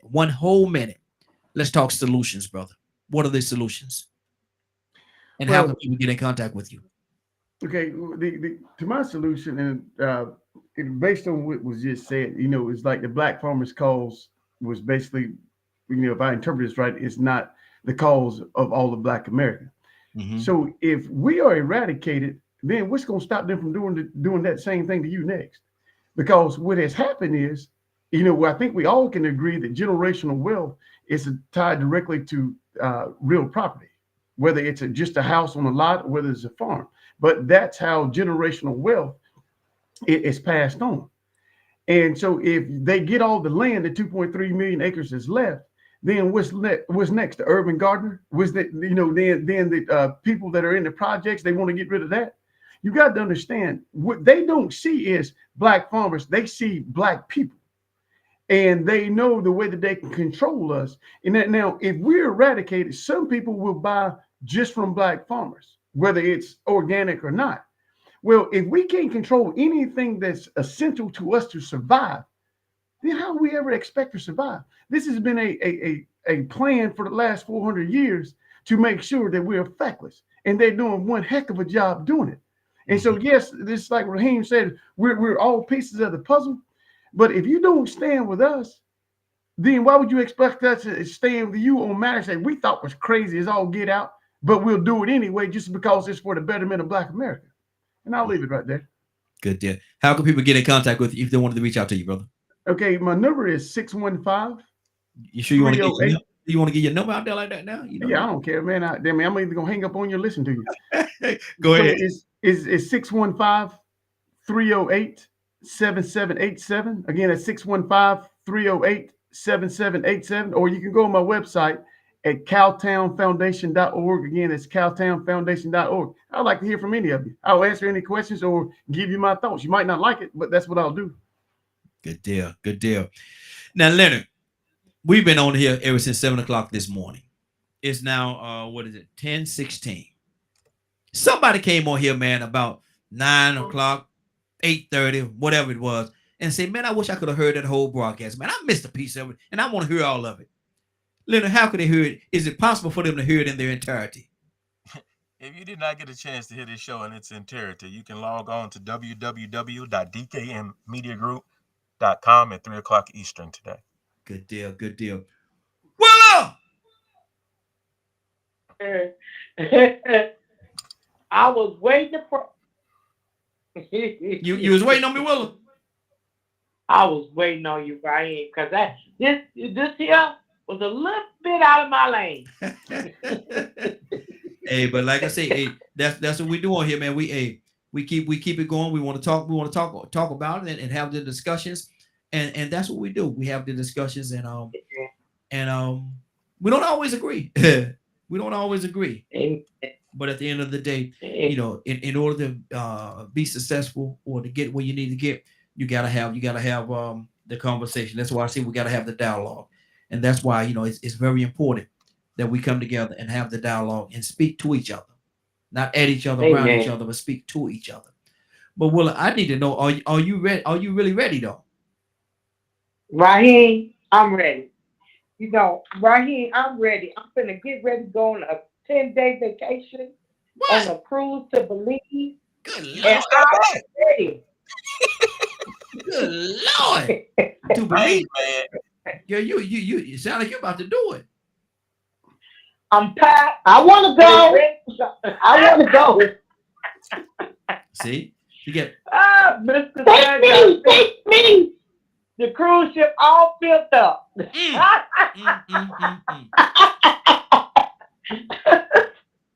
Lord. Yes, well, Willa, I'm ready right here. Well, you know, Willa, if you're ready, you know today is Friday now. You know today is Friday. So I'm only gonna say one thing to you. I'm only gonna say one thing to you, Willa. You know what that is? Let's go. Amen, amen. Nothing like laughter, y'all. Nothing like laughter. Father, we thank you, oh Lord. We thank you. Thank you for waking us up, oh Lord. Giving us a chance to talk and discuss things on one accord, Lord. Father, we thank you. Thank you for this opportunity and to give us another chance to commune one to another. Lord, we thank you. Thank you for your grace. Thank you for your mercy. Father, we're petitioning to you today, oh Lord, that whatever struggle it is that we are going through as your children, Lord, Father, we need you. We need you in a mighty way. The fight is continually going on, Lord, but we know that you will get the victory. Father, we set it up on your plate. We set it around you because, Father, we know that you already know. You just want to hear our motives, see our thoughts. You want to make sure that it lines up with an honest will, Father, because you've given us the free will to make the choices in our lives, oh Lord. But we thank you right now. We thank you right now in the name of Jesus, Lord. Keep continuing to mold us, shape us into our purpose, oh Lord. Father, we thank you.